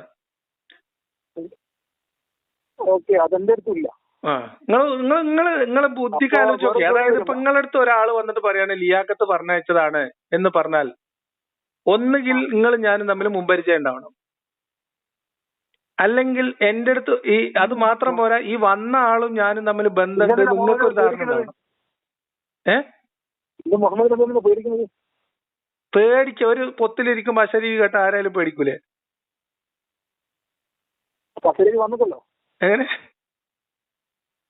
അശരീരി വന്നു എന്നാണല്ലോ പറയണേ. അത് അപ്പൊ നിങ്ങൾ പറയുന്നു എന്റെ വീട്ടില് അത് അങ്ങനത്തെ എന്തൊക്കെ കഥകളുണ്ട് വെച്ചിട്ടാ. ഈ കറണ്ടും വെളിച്ചമില്ലാത്ത കാലത്ത് എന്തൊക്കെ സംഭവങ്ങൾ നമ്മുടെ നാട്ടിൽ. അങ്ങനല്ല, അവിടെ ഒരു ചോദ്യം വരുന്നത് നമ്മള് മറ്റുള്ള കാര്യങ്ങളൊക്കെ അടിമത്തത്തിൽ വിഷയമായാലും കല്യാണം ചെയ്ത് അതൊക്കെ ഇവിടെ ഇതിപ്പോ നമ്മള് ഇത് നമ്മൾ അവിടെ നിന്നല്ലല്ലോ കഥ പറയണേ, ഇത് നമ്മൾ വിശ്വാസത്തിലെ കഥയല്ലേ പറഞ്ഞു. ഓക്കെ, ഹദീസിന്റെ അടിസ്ഥാനത്തില് നമ്മൾ എന്താ അംഗീകരിക്കുന്നുണ്ട്. അതേസമയം മുഹമ്മദ് നബി സല്ലല്ലാഹു അലൈഹി വസല്ലം ഹിറാ ഗുഹയിൽ നിന്നും തിരിച്ചു വന്നിട്ട് ജമ്മിലോനി എന്ന് പറഞ്ഞിട്ട് അനുപിടിച്ച് കിടന്നത് നമുക്ക് അംഗീകരിക്കണം. അതൊക്കെ ഉണ്ട്, അതൊക്കെ അംഗീകരിച്ചിട്ടുണ്ടല്ലോ, അതൊക്കെ ഹദീസിലുണ്ട്, അങ്ങനെയൊക്കെ സംഭവിച്ചു.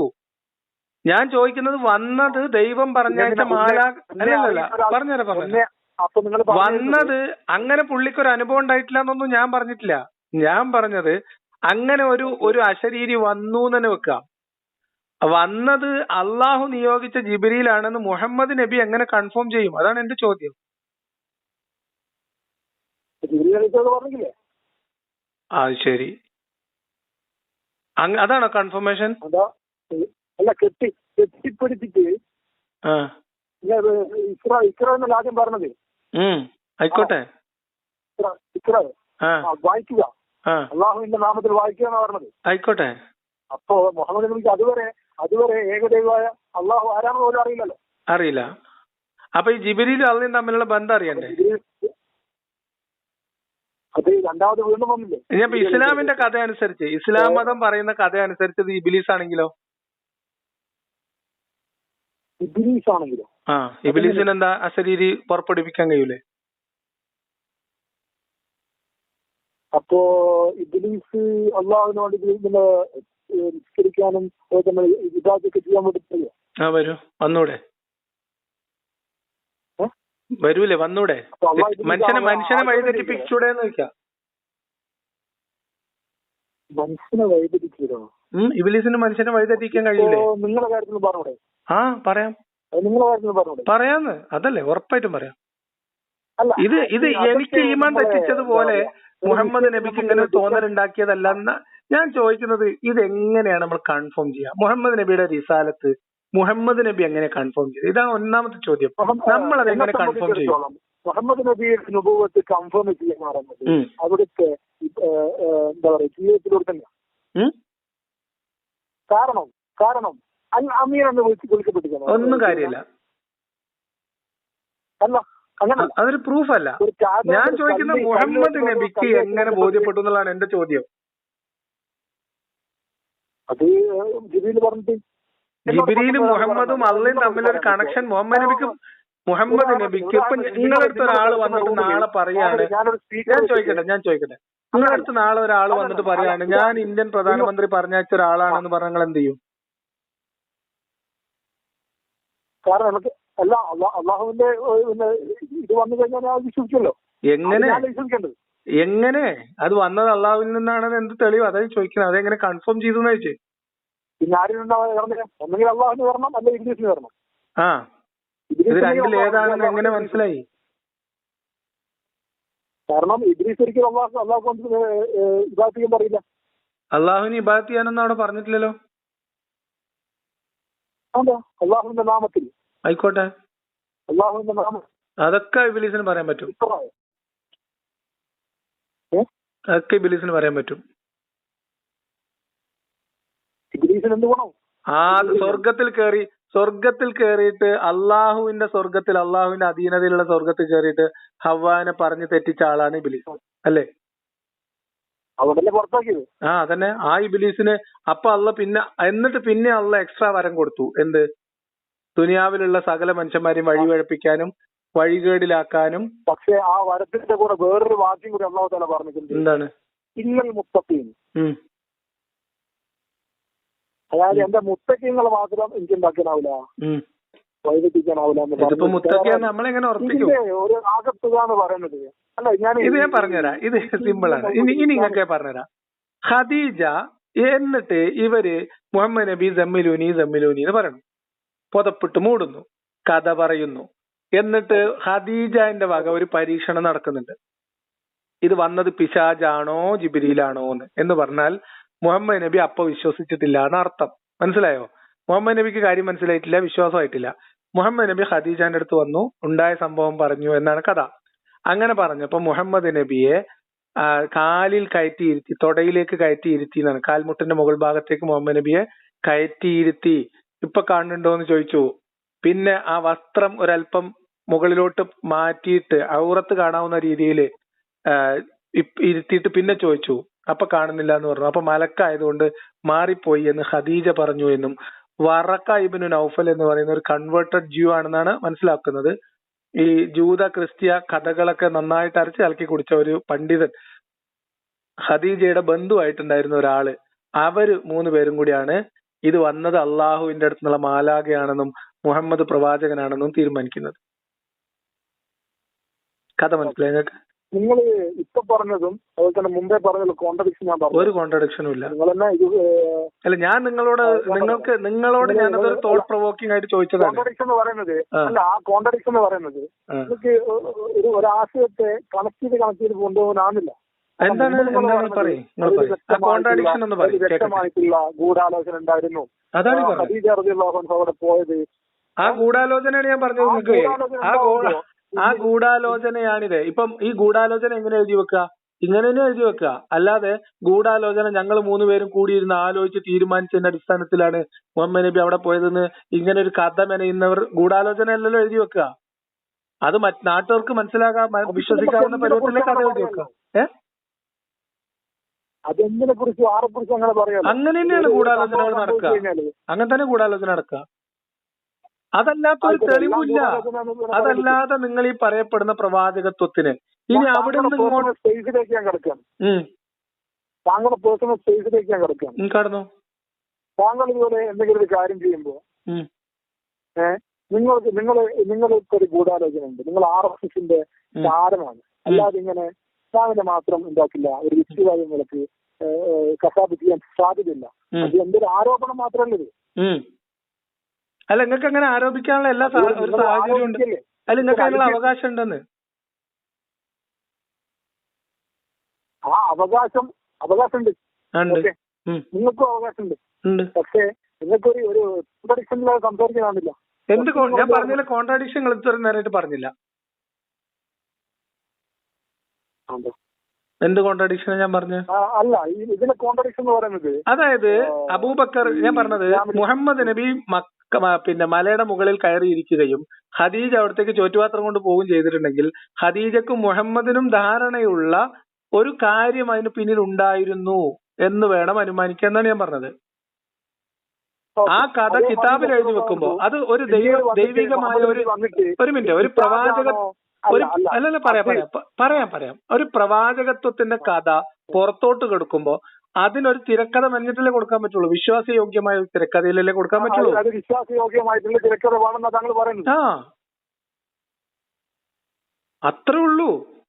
ഇതും കൂടി പെടുത്തില്ല. അതായത് ഇത് ഈ ഒരു ചർച്ച കൂടി അവിടെ വന്നപ്പോ ഇതിൽ വിശ്വാസം കൂടുകയും ചെയ്തത് ഇല്ല. ആരും കൂടിയിട്ടില്ല. നിങ്ങൾ ആലോചിച്ച് നോക്ക്. മുഹമ്മദ് നബിയിൽ ആദ്യം വിശ്വസിച്ച ആളാരാ? ആണായിട്ടും പെണ്ണായിട്ടും പെണ്ണായിട്ട് ഹദീജ ആണായിട്ടും പെണ്ണായിട്ടും ഫസ്റ്റ് പേഴ്സൺ അതെ അതെ അല്ലേ അല്ലേ? അതിപ്പോ സ്വാഭാവികമല്ലേ? നിങ്ങളെ വയസ്സ് നിങ്ങൾ എത്രത്തോളം വിശ്വസിക്കുന്നുണ്ടാവും. എങ്ങനെ ഒരു കാര്യം പറയുമ്പോൾ നിങ്ങൾ ഇങ്ങനെ കാര്യം കണ്ടു പറയുമ്പോ അതിന് എന്റെ സഹോദര എനിക്കിങ്ങനെ അനുഭവം ഉണ്ടായി എന്ന് മാത്രം മുഹമ്മദ് നബി പറഞ്ഞു എന്നാണ് കഥ അല്ലേ? ഖദീജക്ക് എന്ത് ജിബ്രീലും അള്ളയും?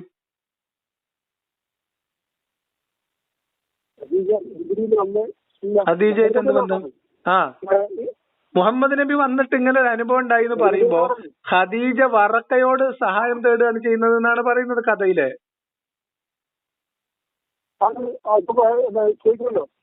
അപ്പൊ ഞാൻ പറയണത് മുഹമ്മദിന്റെ പ്രവാചകത്വം എന്ന് പറയുന്നത് ബഹുദൈവാരാധകരുടെ ആ കാലഘട്ടത്തിൽ ജീവിച്ചിരുന്ന മുഹമ്മദിന്റെ ഭാര്യയായിട്ടുള്ള ഒരു സ്ത്രീയും വറക്ക ഇബ്നു നൗഫൽ എന്ന് പറയുന്ന ഒരു ജൂത ക്രൈസ്തവ പണ്ഡിതനും കൂടിയാണ് തീരുമാനിക്കപ്പെടുന്നത്. ഇതിൽ വന്ന അശരീരിക്ക് അപ്പുറത്തേക്ക് എവിടെ അല്ല.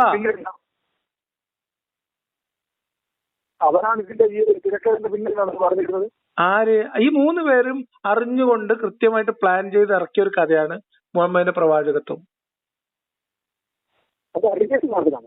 അലിഗേഷൻ അല്ല, എന്റെ വായനയാണ് ഞാൻ പറഞ്ഞത്, എന്റെ ബോധ്യം. എനിക്കിതിനെ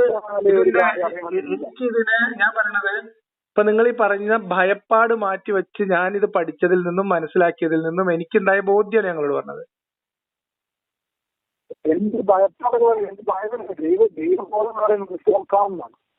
ഇതാണ് തെളിവ്. ഇനി അല്ല, ഞാൻ പറയണത് ഇതാണ് എന്റെ ബോധ്യം. ഇത് ഒരു ദിവസം ഞാൻ പറയണത് നിങ്ങളെ വിശ്വസിക്കുന്നത് പോലെ വിശ്വസിച്ച ആളാണ് ഞാൻ. മനസ്സിലായോ? ഈ സംശയങ്ങൾ തുടങ്ങുകയും ഈ കാര്യങ്ങളിൽ അത് നിങ്ങൾക്ക് അതൊക്കെ നിങ്ങൾക്ക് കുറച്ചു നേരം കഴിയുമ്പോ മനസ്സിലായിക്കോളും. അത് പോട്ടെ, കുറച്ചു ദിവസം കഴിയുമ്പോ മനസ്സിലായിക്കോളും. അത് പോട്ടെ. ഞാൻ പറഞ്ഞത് ഞാൻ എന്റെ വിശ്വാസത്തെ കുറിച്ച് എനിക്ക് പൂർണ്ണ ബോധ്യം ഉണ്ടായിരുന്നു. എല്ലാരും നിങ്ങൾ വിശ്വസിച്ച പോലെ വിശ്വസിക്കാന്ന് പറഞ്ഞാൽ അള്ളാഹു എന്ന് പറയുന്ന ദൈവം ഇല്ലാതെ, അല്ലെ ദൈവത്തെ നിഷേധിച്ചിട്ട് എങ്ങനെ മുന്നോട്ട് പോകും, ദൈവം ഇല്ലാതെ എങ്ങനെ ജീവിക്കും എന്നൊക്കെ ചിന്തിച്ചൊരു കാലവും ദൈവത്തിന് പൂർണ്ണമായി കീഴൊതുങ്ങണം എന്ന് ശഠിക്കുകയും അതിനുവേണ്ടി കാര്യങ്ങൾ മനസ്സിലാക്കുകയും അതിൽ കാർക്കശ്യം പുലർത്തുകയും ചെയ്തിരുന്ന ഒരാളാണെന്നാണ് ഞാൻ പറഞ്ഞത്.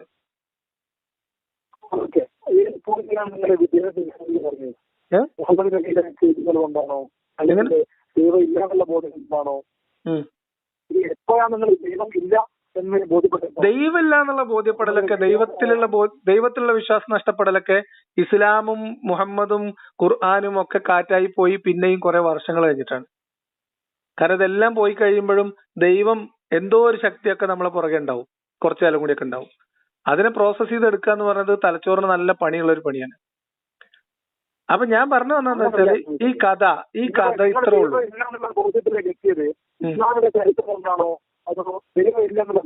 ദൈവമുള്ള ഞാൻ പറഞ്ഞത്, ഞാൻ ദൈവവിശ്വാസി ആയിരിക്കെ ഇസ്ലാം ദൈവികമല്ല എന്ന് ബോധ്യപ്പെട്ട ആളാണ്. അതായത് ദൈവം ഉണ്ട് എന്നും ഈ പ്രപഞ്ചത്തിൽ എന്തോ ഒരു ശക്തി, ഞാൻ പറയട്ടെ, ദൈവം എന്ന് പറയുന്ന ഒരു ശക്തിയിൽ വിശ്വസിച്ചുകൊണ്ട് തന്നെ ആ ദൈവികമായ ഒരു ഗുണങ്ങളും ഇല്ലാത്ത ഒരു ഗോത്രകാല പൊളിറ്റിക്കൽ കൾട്ട് മാത്രമാണ് ഇസ്ലാം എന്ന് കൺഫേം ചെയ്തിട്ട് ഇസ്ലാം ഉപേക്ഷിച്ച ആളാണ് ഞാൻ. പിന്നെയും കുറെ കാലം ഈ ദൈവം എന്തോ ഒരു ശക്തി ഇതിന്റെ പിന്നിൽ എല്ലാം നിയന്ത്രിക്കുന്ന എല്ലാത്തിനും കഴിവുള്ള, എങ്ങനെ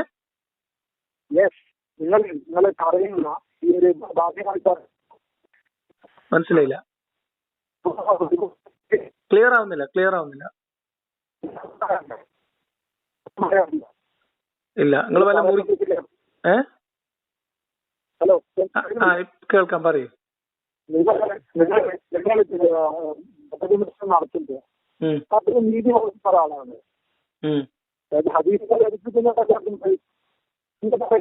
ഇപ്പോഴും നിങ്ങൾ സംസാരിക്കുന്നത് വായിക്കുമ്പോ മാറ്റിയെടുത്തൊരു ഘടകമുണ്ട്. ക്ലിയർ ആവുന്നില്ല. നിങ്ങളെ വോയിസ് ക്ലിയർ അല്ല, ബ്രേക്ക് ആയി പോകുന്നു, എനിക്ക് കിട്ടുന്നില്ല. നിങ്ങളേതായാലും അവിടുന്ന് പൊസിഷൻ മാറിയിട്ടുണ്ടെങ്കിൽ നേരത്തെ നിന്നിടത്തേക്ക് വരും.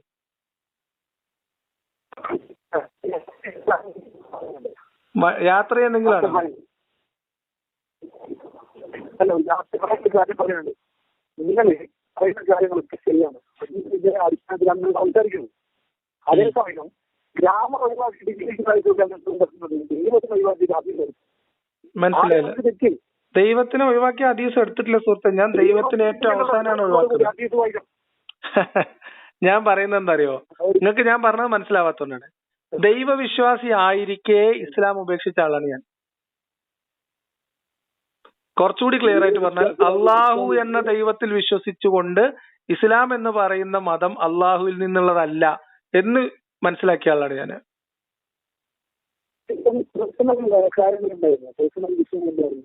എങ്ങനെ? ഒന്നും ഉണ്ടായിട്ടില്ല. ഒന്നും ഉണ്ടായിട്ടില്ല. എനിക്ക് പല ആളുകളും പറയുന്ന കഥകളൊന്നും എന്നെ ബാധിച്ചിട്ടില്ല. ഇസ്ലാം എന്നെ ഒരു തരത്തിലും പിടിച്ച് കടിച്ചിട്ടില്ല, മതം ഉപേക്ഷിക്കുന്നത് വരെ.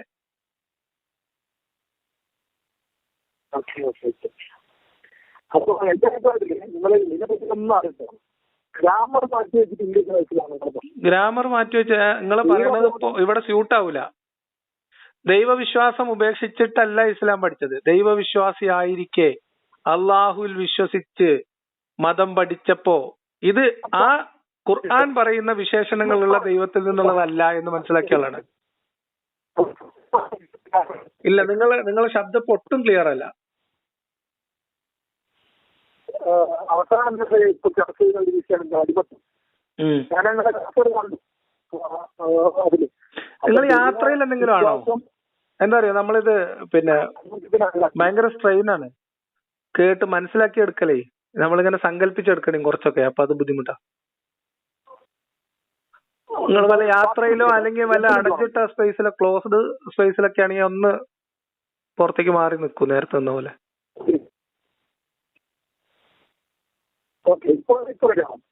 ഒരുവിധം. പക്ഷെ സംസാരിക്കുമ്പോഴേ മനസ്സിലാവുള്ളൂ. അപ്പോ നിങ്ങൾ അവസാനമായിട്ട് നിങ്ങൾ ചർച്ച ചെയ്യുന്ന ഒരു വിഷയമുണ്ട്, അടിമത്തം. ഇസ്ലാമിലെ അടിമത്തം. അടിമത്തം എന്ന് പറയുന്നത് വിപരീതമായ പ്രവൃത്തിയാണെന്നും അത് നമ്മുടെ പുതിയ തലമുറയുടെ ബോധമാണെന്ന് നല്ല പ്രവൃത്തിയല്ല. സംഭവം എന്റെ ബോധത്തില് അടിമത്തം എന്തൊക്കെ സമ്പ്രദായം നിലനിർത്തിട്ടുണ്ട് അതിനെ വളരെ നല്ല രീതിയിൽ കൈകാര്യം. അങ്ങനെ അടിമത്തം നമ്മള് കാരണം അടിമത്തത്തിനേക്കാളും വലിയ വിഷയത്തിൽ എന്താണ്?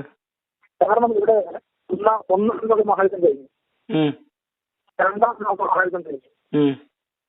നിങ്ങൾ ജനം എന്നുള്ളൊരു ശക്തി അവിടെ വെച്ചിട്ട് അല്ലെങ്കിൽ ആ ശക്തി ഉണ്ടെന്ന് മനസ്സിൽ ഉറപ്പിച്ചിട്ട് ആരംഭിച്ച് നോക്കുമ്പോൾ അതിന് കൊണ്ടല്ല. കാരണം അതിനേക്കാളും വലിയ പ്രശ്നങ്ങൾ നടക്കുന്ന സ്ഥലമാണ്. അടിമത്തം മാത്രമാണ് പ്രശ്നം എന്ന് നമ്മൾ പറഞ്ഞിട്ടില്ല. ഇല്ലല്ല, അടിമത്തം മാത്രമാണ് പ്രശ്നം എന്ന നിലപാട്. അല്ലല്ല, യുദ്ധവും കൊള്ളയും ഒക്കെ അടിമത്തം പോലെ തന്നെ നീചമായിട്ടുള്ള രീതികളാണ്. അടിമത്തം നമുക്ക് നിർത്തലാക്കാൻ കഴിഞ്ഞിട്ടുണ്ട്, യുദ്ധം പൂർണ്ണമായി നിർത്താൻ കഴിഞ്ഞിട്ടില്ല. എങ്ങനെ?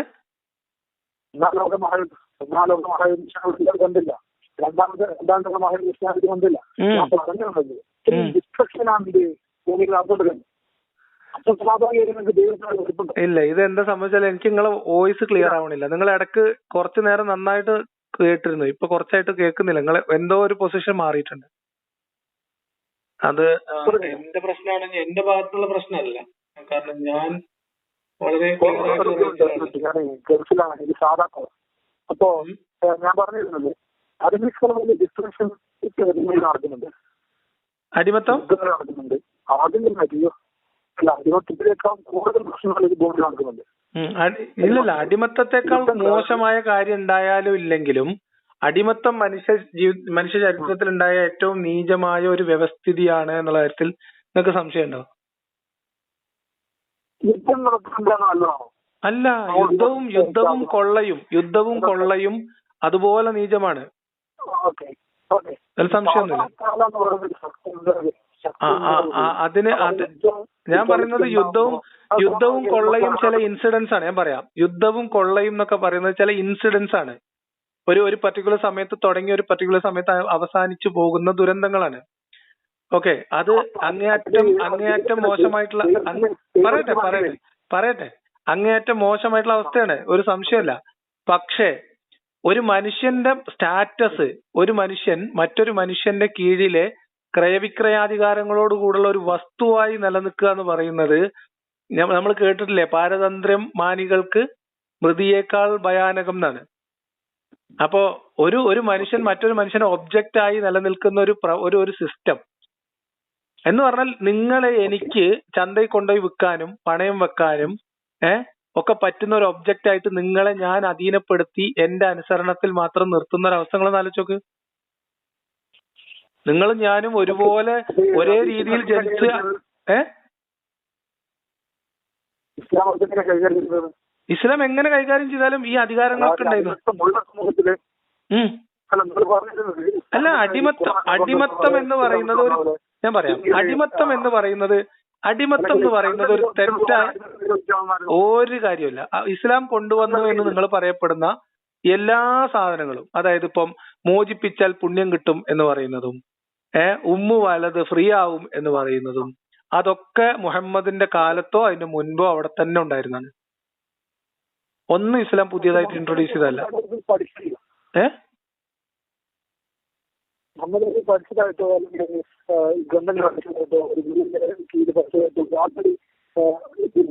എനിക്ക് എന്താ അറിയോ, നിങ്ങളെ ശബ്ദം ക്ലിയർ ആവുന്നില്ല. അപ്പൊ അടിമത്തങ്ങൾക്ക് വേണമെങ്കിൽ വീണ്ടും സംസാരിക്കാം, കുഴപ്പമില്ല. പക്ഷെ ഇങ്ങനെ നമുക്ക് അങ്ങോട്ടും ഇങ്ങോട്ടും ക്ലാരിറ്റി ഇല്ലാതെ സംസാരിച്ചാല് സുഖല്ല.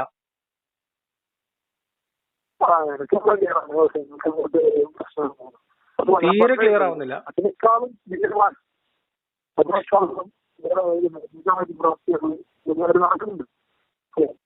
അതൊക്കെ ശരിയായിരിക്കാം. ഞാൻ ചോദിക്കുന്നത് ഇസ്ലാം നോക്കൂ, നാട്ടില് ലോകത്ത് പല സംഭവങ്ങൾ നടക്കുന്നുണ്ട്. ലോകത്ത് നടക്കുന്ന സംഭവങ്ങളുടെ ഒക്കെ പങ്ക് പറ്റുന്ന ഒരു കേവലമായിട്ടുള്ള ഒരു വ്യവസ്ഥിതിയാണ് ഇസ്ലാമെങ്കിലും ഓക്കെ. അങ്ങനെയല്ലല്ലോ ഇസ്ലാമിന്റെ അവകാശവാദം. ഇസ്ലാമിന്റെ മൂല്യ പദ്ധതി എന്ന് പറയുന്നത് അതിനേക്കാൾ മികച്ചതൊന്നും ഇല്ല എന്നുള്ളതല്ലേ. അങ്ങനത്തെ അതുകൊണ്ടാണ് ഈ വിഷയത്തിൽ ഇസ്ലാം വിമർശിക്കപ്പെടുന്നത്.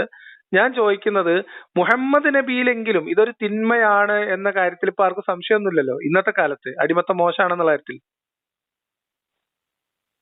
നിങ്ങൾക്ക് സംശയമുണ്ടോ? അടിമത്തം മോശം വ്യവസ്ഥിതിയാണെന്നുള്ള കാര്യത്തില് അടിമയായിട്ട് ഒരാളുണ്ടെങ്കിലും ഒരു മിനിറ്റ് ഒരു അടിമയായിട്ടുള്ള സ്ത്രീയും പുരുഷനും അവർ തമ്മിൽ കല്യാണം കഴിക്കുകയോ ശാരീരിക ബന്ധത്തിൽ ഏർപ്പെടുകയോ ചെയ്തിട്ട് ഒരു കുട്ടി ജനിക്കുന്നു. ആ കുട്ടി അടിമയായിട്ട് പരിഗണിക്കപ്പെടുന്നു. ആ കുട്ടി എന്ത് പഴിച്ചു?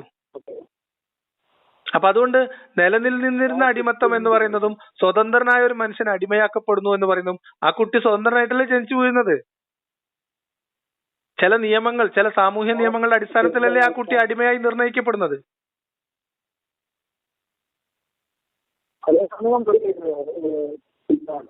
അപ്പൊ ഞാൻ പറയാം,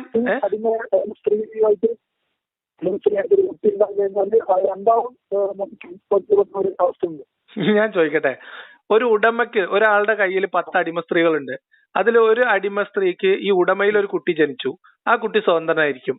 അതേ സമയത്ത് ഈ ഉടമയുടെ കീഴിലുള്ള വേറൊരു അടിമയിലാണ് വേറൊരു ഉടമ, പിന്നെ അല്ലെങ്കിൽ ഒരു അടിമ സ്ത്രീയെ ആദ്യം ഒരാൾക്ക് കല്യാണം കഴിപ്പിച്ചു. കീഴിലുള്ള ഒരു അടിമയെ കൊണ്ട് കല്യാണം കഴിപ്പിച്ചിരുന്നു. അതിലൊരു കുട്ടി ഉണ്ടായി. ആ കുട്ടി അടിമയായിരിക്കും. മനസ്സിലായോ? എന്നിട്ട് ഈ അടിമ ഇവർ തമ്മിൽ ഡിവോഴ്സ് ആയിരുന്നു, അല്ലെങ്കിൽ അയാൾ മരിച്ചു പോയിന്നോ എന്തോ വിചാരിക്കുക, അല്ലെങ്കിൽ അയാൾ ഒഴിവാക്കി. ഈ ഉടമ ആ കല്യാണം റദ്ദ് ചെയ്തു. എന്നിട്ട് പിന്നെ ഇതേ സ്ത്രീയിൽ ഈ ഉടമക്കൊരു കുട്ടി ജനിച്ചു. ആ കുട്ടി സ്വതന്ത്രയായിരിക്കും അല്ലേ? ആദ്യത്തെ കുട്ടിയോ അടിമയായിരിക്കും. അപ്പൊ ഞാൻ ചോദിക്കുന്നത് ഒരു മനുഷ്യൻ ബൈ ബർത്ത് അടിമയാക്കുന്ന ഒരു സിസ്റ്റത്തെ നിലനിർത്തിയ മതമാണ് ഇസ്ലാം.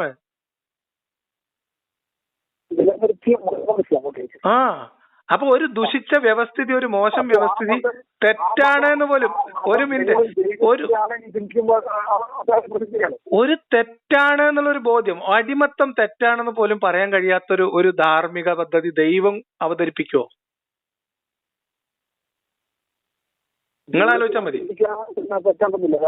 കാരണം ദുനിയാവിലെ അടിമയാണെങ്കിലും ആഗ്രഹത്തിൽ തുല്യസ്ഥാനാണ് കൊടുക്കുന്നത്. അപ്പൊ കറമല്ലാഹു ബനി ആദം എന്ന ആഖിറത്തിലെ ബഹുമാന കറമല്ലാഹു ബനി ആദം എന്ന് പറയുന്നത് അല്ല, അടിമ ഒരു മുസ്ലിമായിട്ട് ചെയ്ത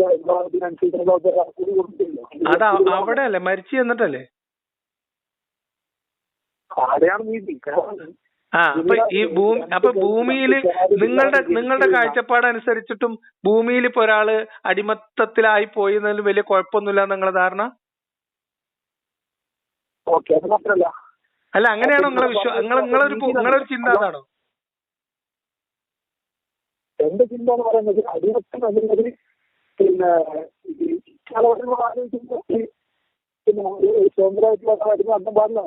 സ്വതന്ത്രമായിട്ടുള്ള അയാളെ അടിമയാക്കുക എന്ന് പറഞ്ഞതിലൊന്നും ഒരു കഥയില്ല സുഹൃത്തെ.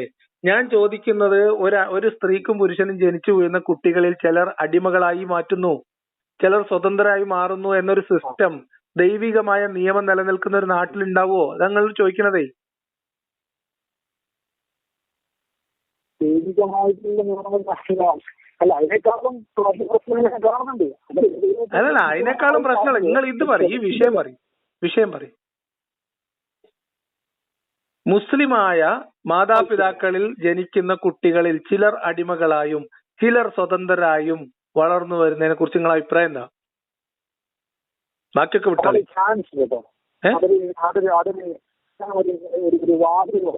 എങ്ങനെ? അല്ല, സാധ്യതയൊക്കെ ഇവിടെ നിൽക്കട്ടെ. ഞാൻ ചോദിക്കുന്നത് ജനിച്ചു വീഴുന്ന കുട്ടികളെ കുറിച്ചാണ് ചോദിക്കുന്നത്. അതിനെ കുറിച്ച് അഭിപ്രായം പറയും, എന്നിട്ട് നമുക്ക് അടുത്തേക്ക് പോകാം. അത് പറയാതെ നമുക്ക് മുന്നോട്ട് പോകാൻ കഴിയില്ലല്ലോ.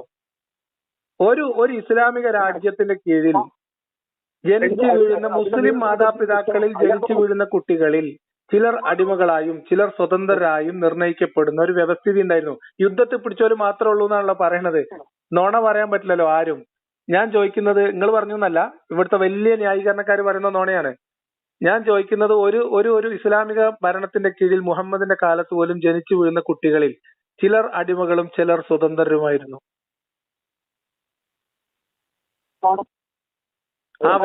ആ വ്യവസ്ഥിതി നീതിയാണെന്നാണ് നിങ്ങൾ പറയുന്നത്. ആ വ്യവസ്ഥിതി കുഴപ്പമില്ല എന്നാണ് നിങ്ങൾ പറയണത്.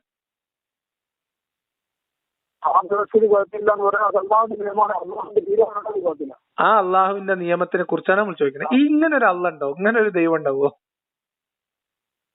ദൈവം നീതിമാനാണെന്നല്ലേ?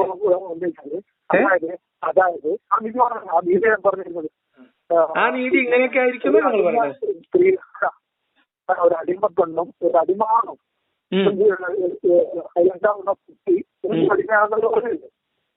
അതിനെ ഇസ്ലാം പിന്നെ എന്താക്കുന്നുണ്ട്.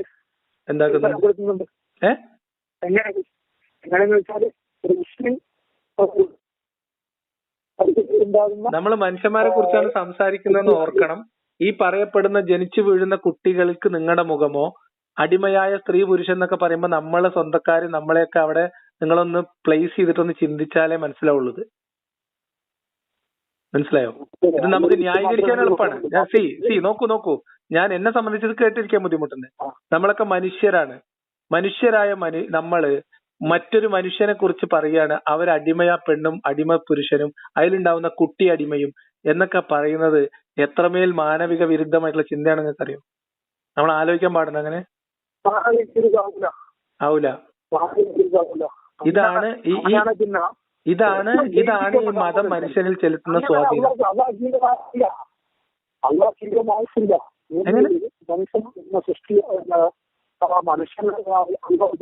സൃഷ്ടിക്കുമ്പോ മലക്ക് ഉപയോഗിക്കുന്നുണ്ട്. എന്തിനാ ഭൂമിയിൽ പ്രശ്നം തരുന്ന ആൾക്കാരല്ല ഈ സൃഷ്ടിക്കുന്നത്. അപ്പൊ ഇത് അള്ളാഹുവിന്റെ നിയമമായതുകൊണ്ട് ഈ ഒരു സിസ്റ്റം കുഴപ്പമില്ല എന്നാണ് നിങ്ങളുടെ വാദം. നിങ്ങൾക്കറിയാത്തത് എനിക്കറിയാം. അപ്പൊ അടിമത്തം പാടില്ല. ഭൂമിയുടെ ഡിസ്ട്രക്ഷനാണ് മൊത്തം. എങ്ങനെ ഭൂമിയിൽ വിദ്യകൾ നടക്കുന്നു. ഭൂമിയിൽ മൊത്തം ഭൂമിയിൽ പ്രശ്നം ഉണ്ടാക്കുന്ന. ശരി, അപ്പൊ പിന്നെ നമ്മൾ വെറുതെ അധികം സംസാരിച്ച് സമയം കളയണ്ട. അതായത് അടിമത്തത്തെ ന്യായീകരിക്കുന്ന മാനസികാവസ്ഥയിൽ 21-ാം നൂറ്റാണ്ടിൽ മനുഷ്യരെ തളച്ചിടുന്ന ഒരു പ്രത്യയശാസ്ത്രമാണ് ഇസ്ലാം. അടിമത്തത്തെ ന്യായീകരിക്കാവുന്ന ഒരു മാനസികാവസ്ഥ ഇസ്ലാമിക വിശ്വാസത്തിലല്ലാതെ ഇന്ന് 21-ാം നൂറ്റാണ്ടിൽ ജീവിക്കുന്ന ഏതെങ്കിലും ഒരു മനുഷ്യൻ ഇസ്ലാമിക വിശ്വാസത്തിന്റെ പേരിലല്ലാതെ അടിമത്തം എന്ന് പറയുന്ന സിസ്റ്റത്തെ, സ്ലേവറിയെ ന്യായീകരിക്കുന്ന ഞാൻ വിചാരിക്കുന്നേ ഇല്ല. അത് നിങ്ങൾ സ്വന്തത്തോട് ചോദിക്കുക, നിങ്ങൾ ആലോചിക്കുക, നിങ്ങൾ സമയം പോലെ സ്വസ്ഥമായിട്ട് നിങ്ങൾ ആലോചിച്ചാൽ മതി. ഇത് പ്രത്യേകിച്ച് നമുക്കൊന്നും പറഞ്ഞു തരാനോ പറയേണ്ടതോ നിർബന്ധിക്കേണ്ട ഒരു കാര്യമല്ല.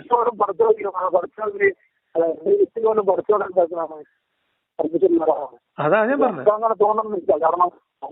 അല്ല, നിങ്ങൾക്ക് തോന്നൂല എന്നുള്ളതല്ല ഞാൻ പറഞ്ഞത്. ഈ 21-ാം നൂറ്റാണ്ടിൽ അടിമത്തം എന്ന് പറയുന്ന ഒരു നീചമായ വ്യവസ്ഥിതിയില് അതിനെ ന്യായീകരണം ചമക്കേണ്ട ഗതികേടുള്ള ഒരേ ഒരു സമുദായം, ഒരേ ഒരു വിശ്വാസ വിഭാഗമാണ് മുസ്ലിങ്ങൾ. അത് മതപരമായിട്ട് അവരുടെ തലയിൽ വന്ന ഒരു ബാധ്യത. എങ്ങനെ എങ്ങനെ മനസ്സിലായി? എങ്ങനെ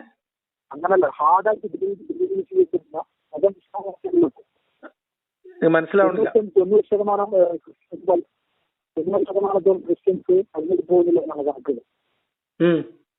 അല്ല, എന്തോ ആയിക്കോട്ടെ, ഞാൻ പറഞ്ഞത് അടിമത്തത്തിന്റെ കാര്യമാണ്. അടിമത്തം എന്ത് തന്നെയായാലും ദൈവിക മതമാണെങ്കിൽ ദൈവിക മതമല്ല അടിമത്തം, ദൈവിക മതമല്ല ഇസ്ലാം എന്ന് ഒരു സാധാരണ കോമൺ സെൻസ് ഉള്ള മനുഷ്യന് മനസ്സിലാക്കാൻ അടിമത്ത വിഷയത്തിലുള്ള ഇസ്ലാമിന്റെ കാഴ്ചപ്പാട് ധാരാളമാണ്. ഞാൻ പറഞ്ഞുതരാം. ഞാൻ പറഞ്ഞത് ഇത്രേ ഉള്ളൂ.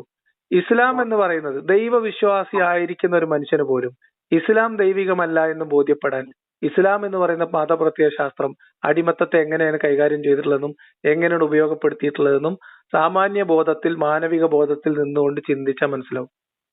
ലളിതമാണ്. അത് നിങ്ങൾക്ക്, ഞാൻ പറഞ്ഞത് നിങ്ങൾ അങ്ങനെ മനസ്സിലാക്കണമെന്നോ നിങ്ങൾ ബുദ്ധി ഉപയോഗിക്കുന്നില്ല ഒന്നുമല്ല. അത് നിങ്ങളുടെ ചിന്തക്ക് വിടും. നമ്മൾ ഇതിലെ അപ്പുറത്തേക്ക് ഇനി സംസാരിക്കേണ്ടതില്ല. കാരണം 21-ാം നൂറ്റാണ്ടിൽ അടിമത്തം ന്യായീകരിക്കാൻ വേണ്ടി ദൈവമതമായതുകൊണ്ട് അതിനെ ന്യായീകരിക്കേണ്ട ബാധ്യതയിൽ പെട്ടു കിടക്കുന്ന ഒരു മനുഷ്യനോട് തർക്കിച്ചിട്ട് കാര്യമില്ല. നമ്മൾ വെറുതെ മനസ്സിലായില്ല. ഇല്ല, എനിക്ക് ശബ്ദം കേൾക്കുന്നില്ല. നിങ്ങൾ എവിടെയോ മാറി പോയിക്കണം.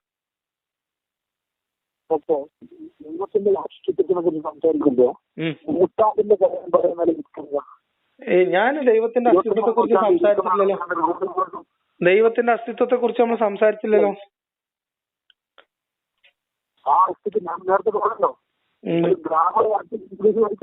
അല്ല, അത് നിങ്ങൾ എങ്ങനെ വേണേ വായിച്ചോ. ഞാൻ പറയുന്നത് നമ്മൾ മനുഷ്യർ എന്ന് പറയുന്നത് കൂടുതൽ ചർച്ച ചെയ്യാതെ തന്നെ നമുക്കറിയാവുന്നൊരു പ്രതിഭാസമല്ലേ. കൂടുതലായിട്ടുള്ള ചിന്തയും ഒന്നും ആവശ്യമില്ലാതെ തന്നെ നമുക്ക് മനുഷ്യൻ എന്നുള്ള ബോധം ഉണ്ടല്ലോ അല്ലേ? ഇല്ലേ? ആ ബോധ്യത്തിൽ നമ്മൾ ഒരു വിഭാഗം മനുഷ്യർ അടിമകളാക്കി വെക്കുന്ന സിസ്റ്റത്തെ നമുക്ക് ആലോചിച്ചോ പഠിപ്പിച്ചോ ഉണ്ടാക്കേണ്ടി വരുന്ന ദൈവവിശ്വാസത്തിന്റെ കാരണം കൊണ്ട് ന്യായീകരിക്കുക എന്ന് പറഞ്ഞാൽ എന്താ? നമ്മളെ വീട്ടിൽ ഞാൻ പറയാം നമ്മളെ വീട്ടിൽ നമ്മൾ കിടന്നുറങ്ങുമ്പോ നമ്മളെ ആക്രമിച്ച് നമ്മളെ പുരുഷന്മാരെ കൊലപ്പെടുത്തി നമ്മുടെ കുട്ടികളെയും പെൺകുട്ടികളെയും പിടിച്ചോണ്ടുപോയി അടിമകളാക്കി ഈ അക്രമി സംഘം വീതിച്ചെടുക്കുന്നത് കണ്ടു നിൽക്കേണ്ടി വരുന്ന ഒരു അവസ്ഥയിൽ മാത്രമാണ് നമുക്ക് അടിമത്തത്തിന്റെ കാഠിന്യം മനസ്സിലാവുള്ളൂ. അതുവരെ നമുക്കിത് പഴങ്കഥകളിലാണ്. കാരണം ഇപ്പൊ ഇല്ലല്ലോ എന്നുള്ളതാണ് ആശ്വാസം. ആ ആശ്വാസത്തിലാണ് ന്യായീകരണം. അത് മനുഷ്യരെ ഇല്ലാതാക്കിയതാ, മതങ്ങളല്ല. അല്ല, ഞാൻ പറഞ്ഞില്ലേ, ഇതിനപ്പുറത്തേക്ക് നമ്മൾ സംസാരിക്കണം എന്ന് പോലും ഞാൻ വിചാരിക്കുന്നില്ല എന്ന് പറയാം. ഞാൻ പറയാം അടിമത്തത്തെ ന്യായീകരിക്കുന്ന ഒരു മനോനിലയില് ആയിരക്കണക്കിന് അതേ ഇസ്ലാമാണ് അടിമത്തത്തിന് അംഗീകരിക്കുന്നത്.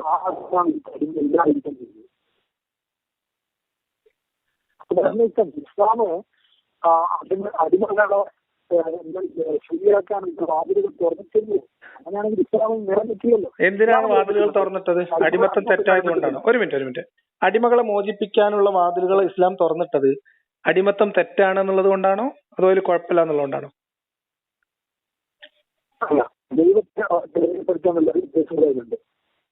ഞാൻ ചോദിക്കുന്നത് അടിമ മോചനം ഇസ്ലാം പ്രോത്സാഹിപ്പിക്കാനുള്ള കാരണം എന്തായിരിക്കും?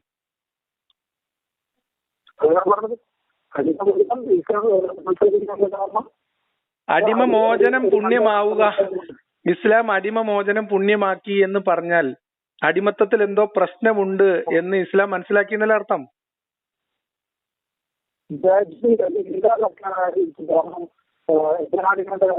എനിക്ക് നിങ്ങൾ പറയണ ഒന്നും ക്ലിയർ ആവണില്ല, ഇത് വെറുതെ ഡിസ്റ്റർബൻസ് ആണ്. നിങ്ങൾ പിന്നെ എപ്പോഴെങ്കിലും ഡീറ്റെയിൽ ആയിട്ട് വിളിക്കും. എനിക്കൊന്നും മനസ്സിലാവുന്നില്ല, ഇത് കേൾക്കുന്നവർക്ക് അത്രയും മനസ്സിലാവില്ല. ശരി.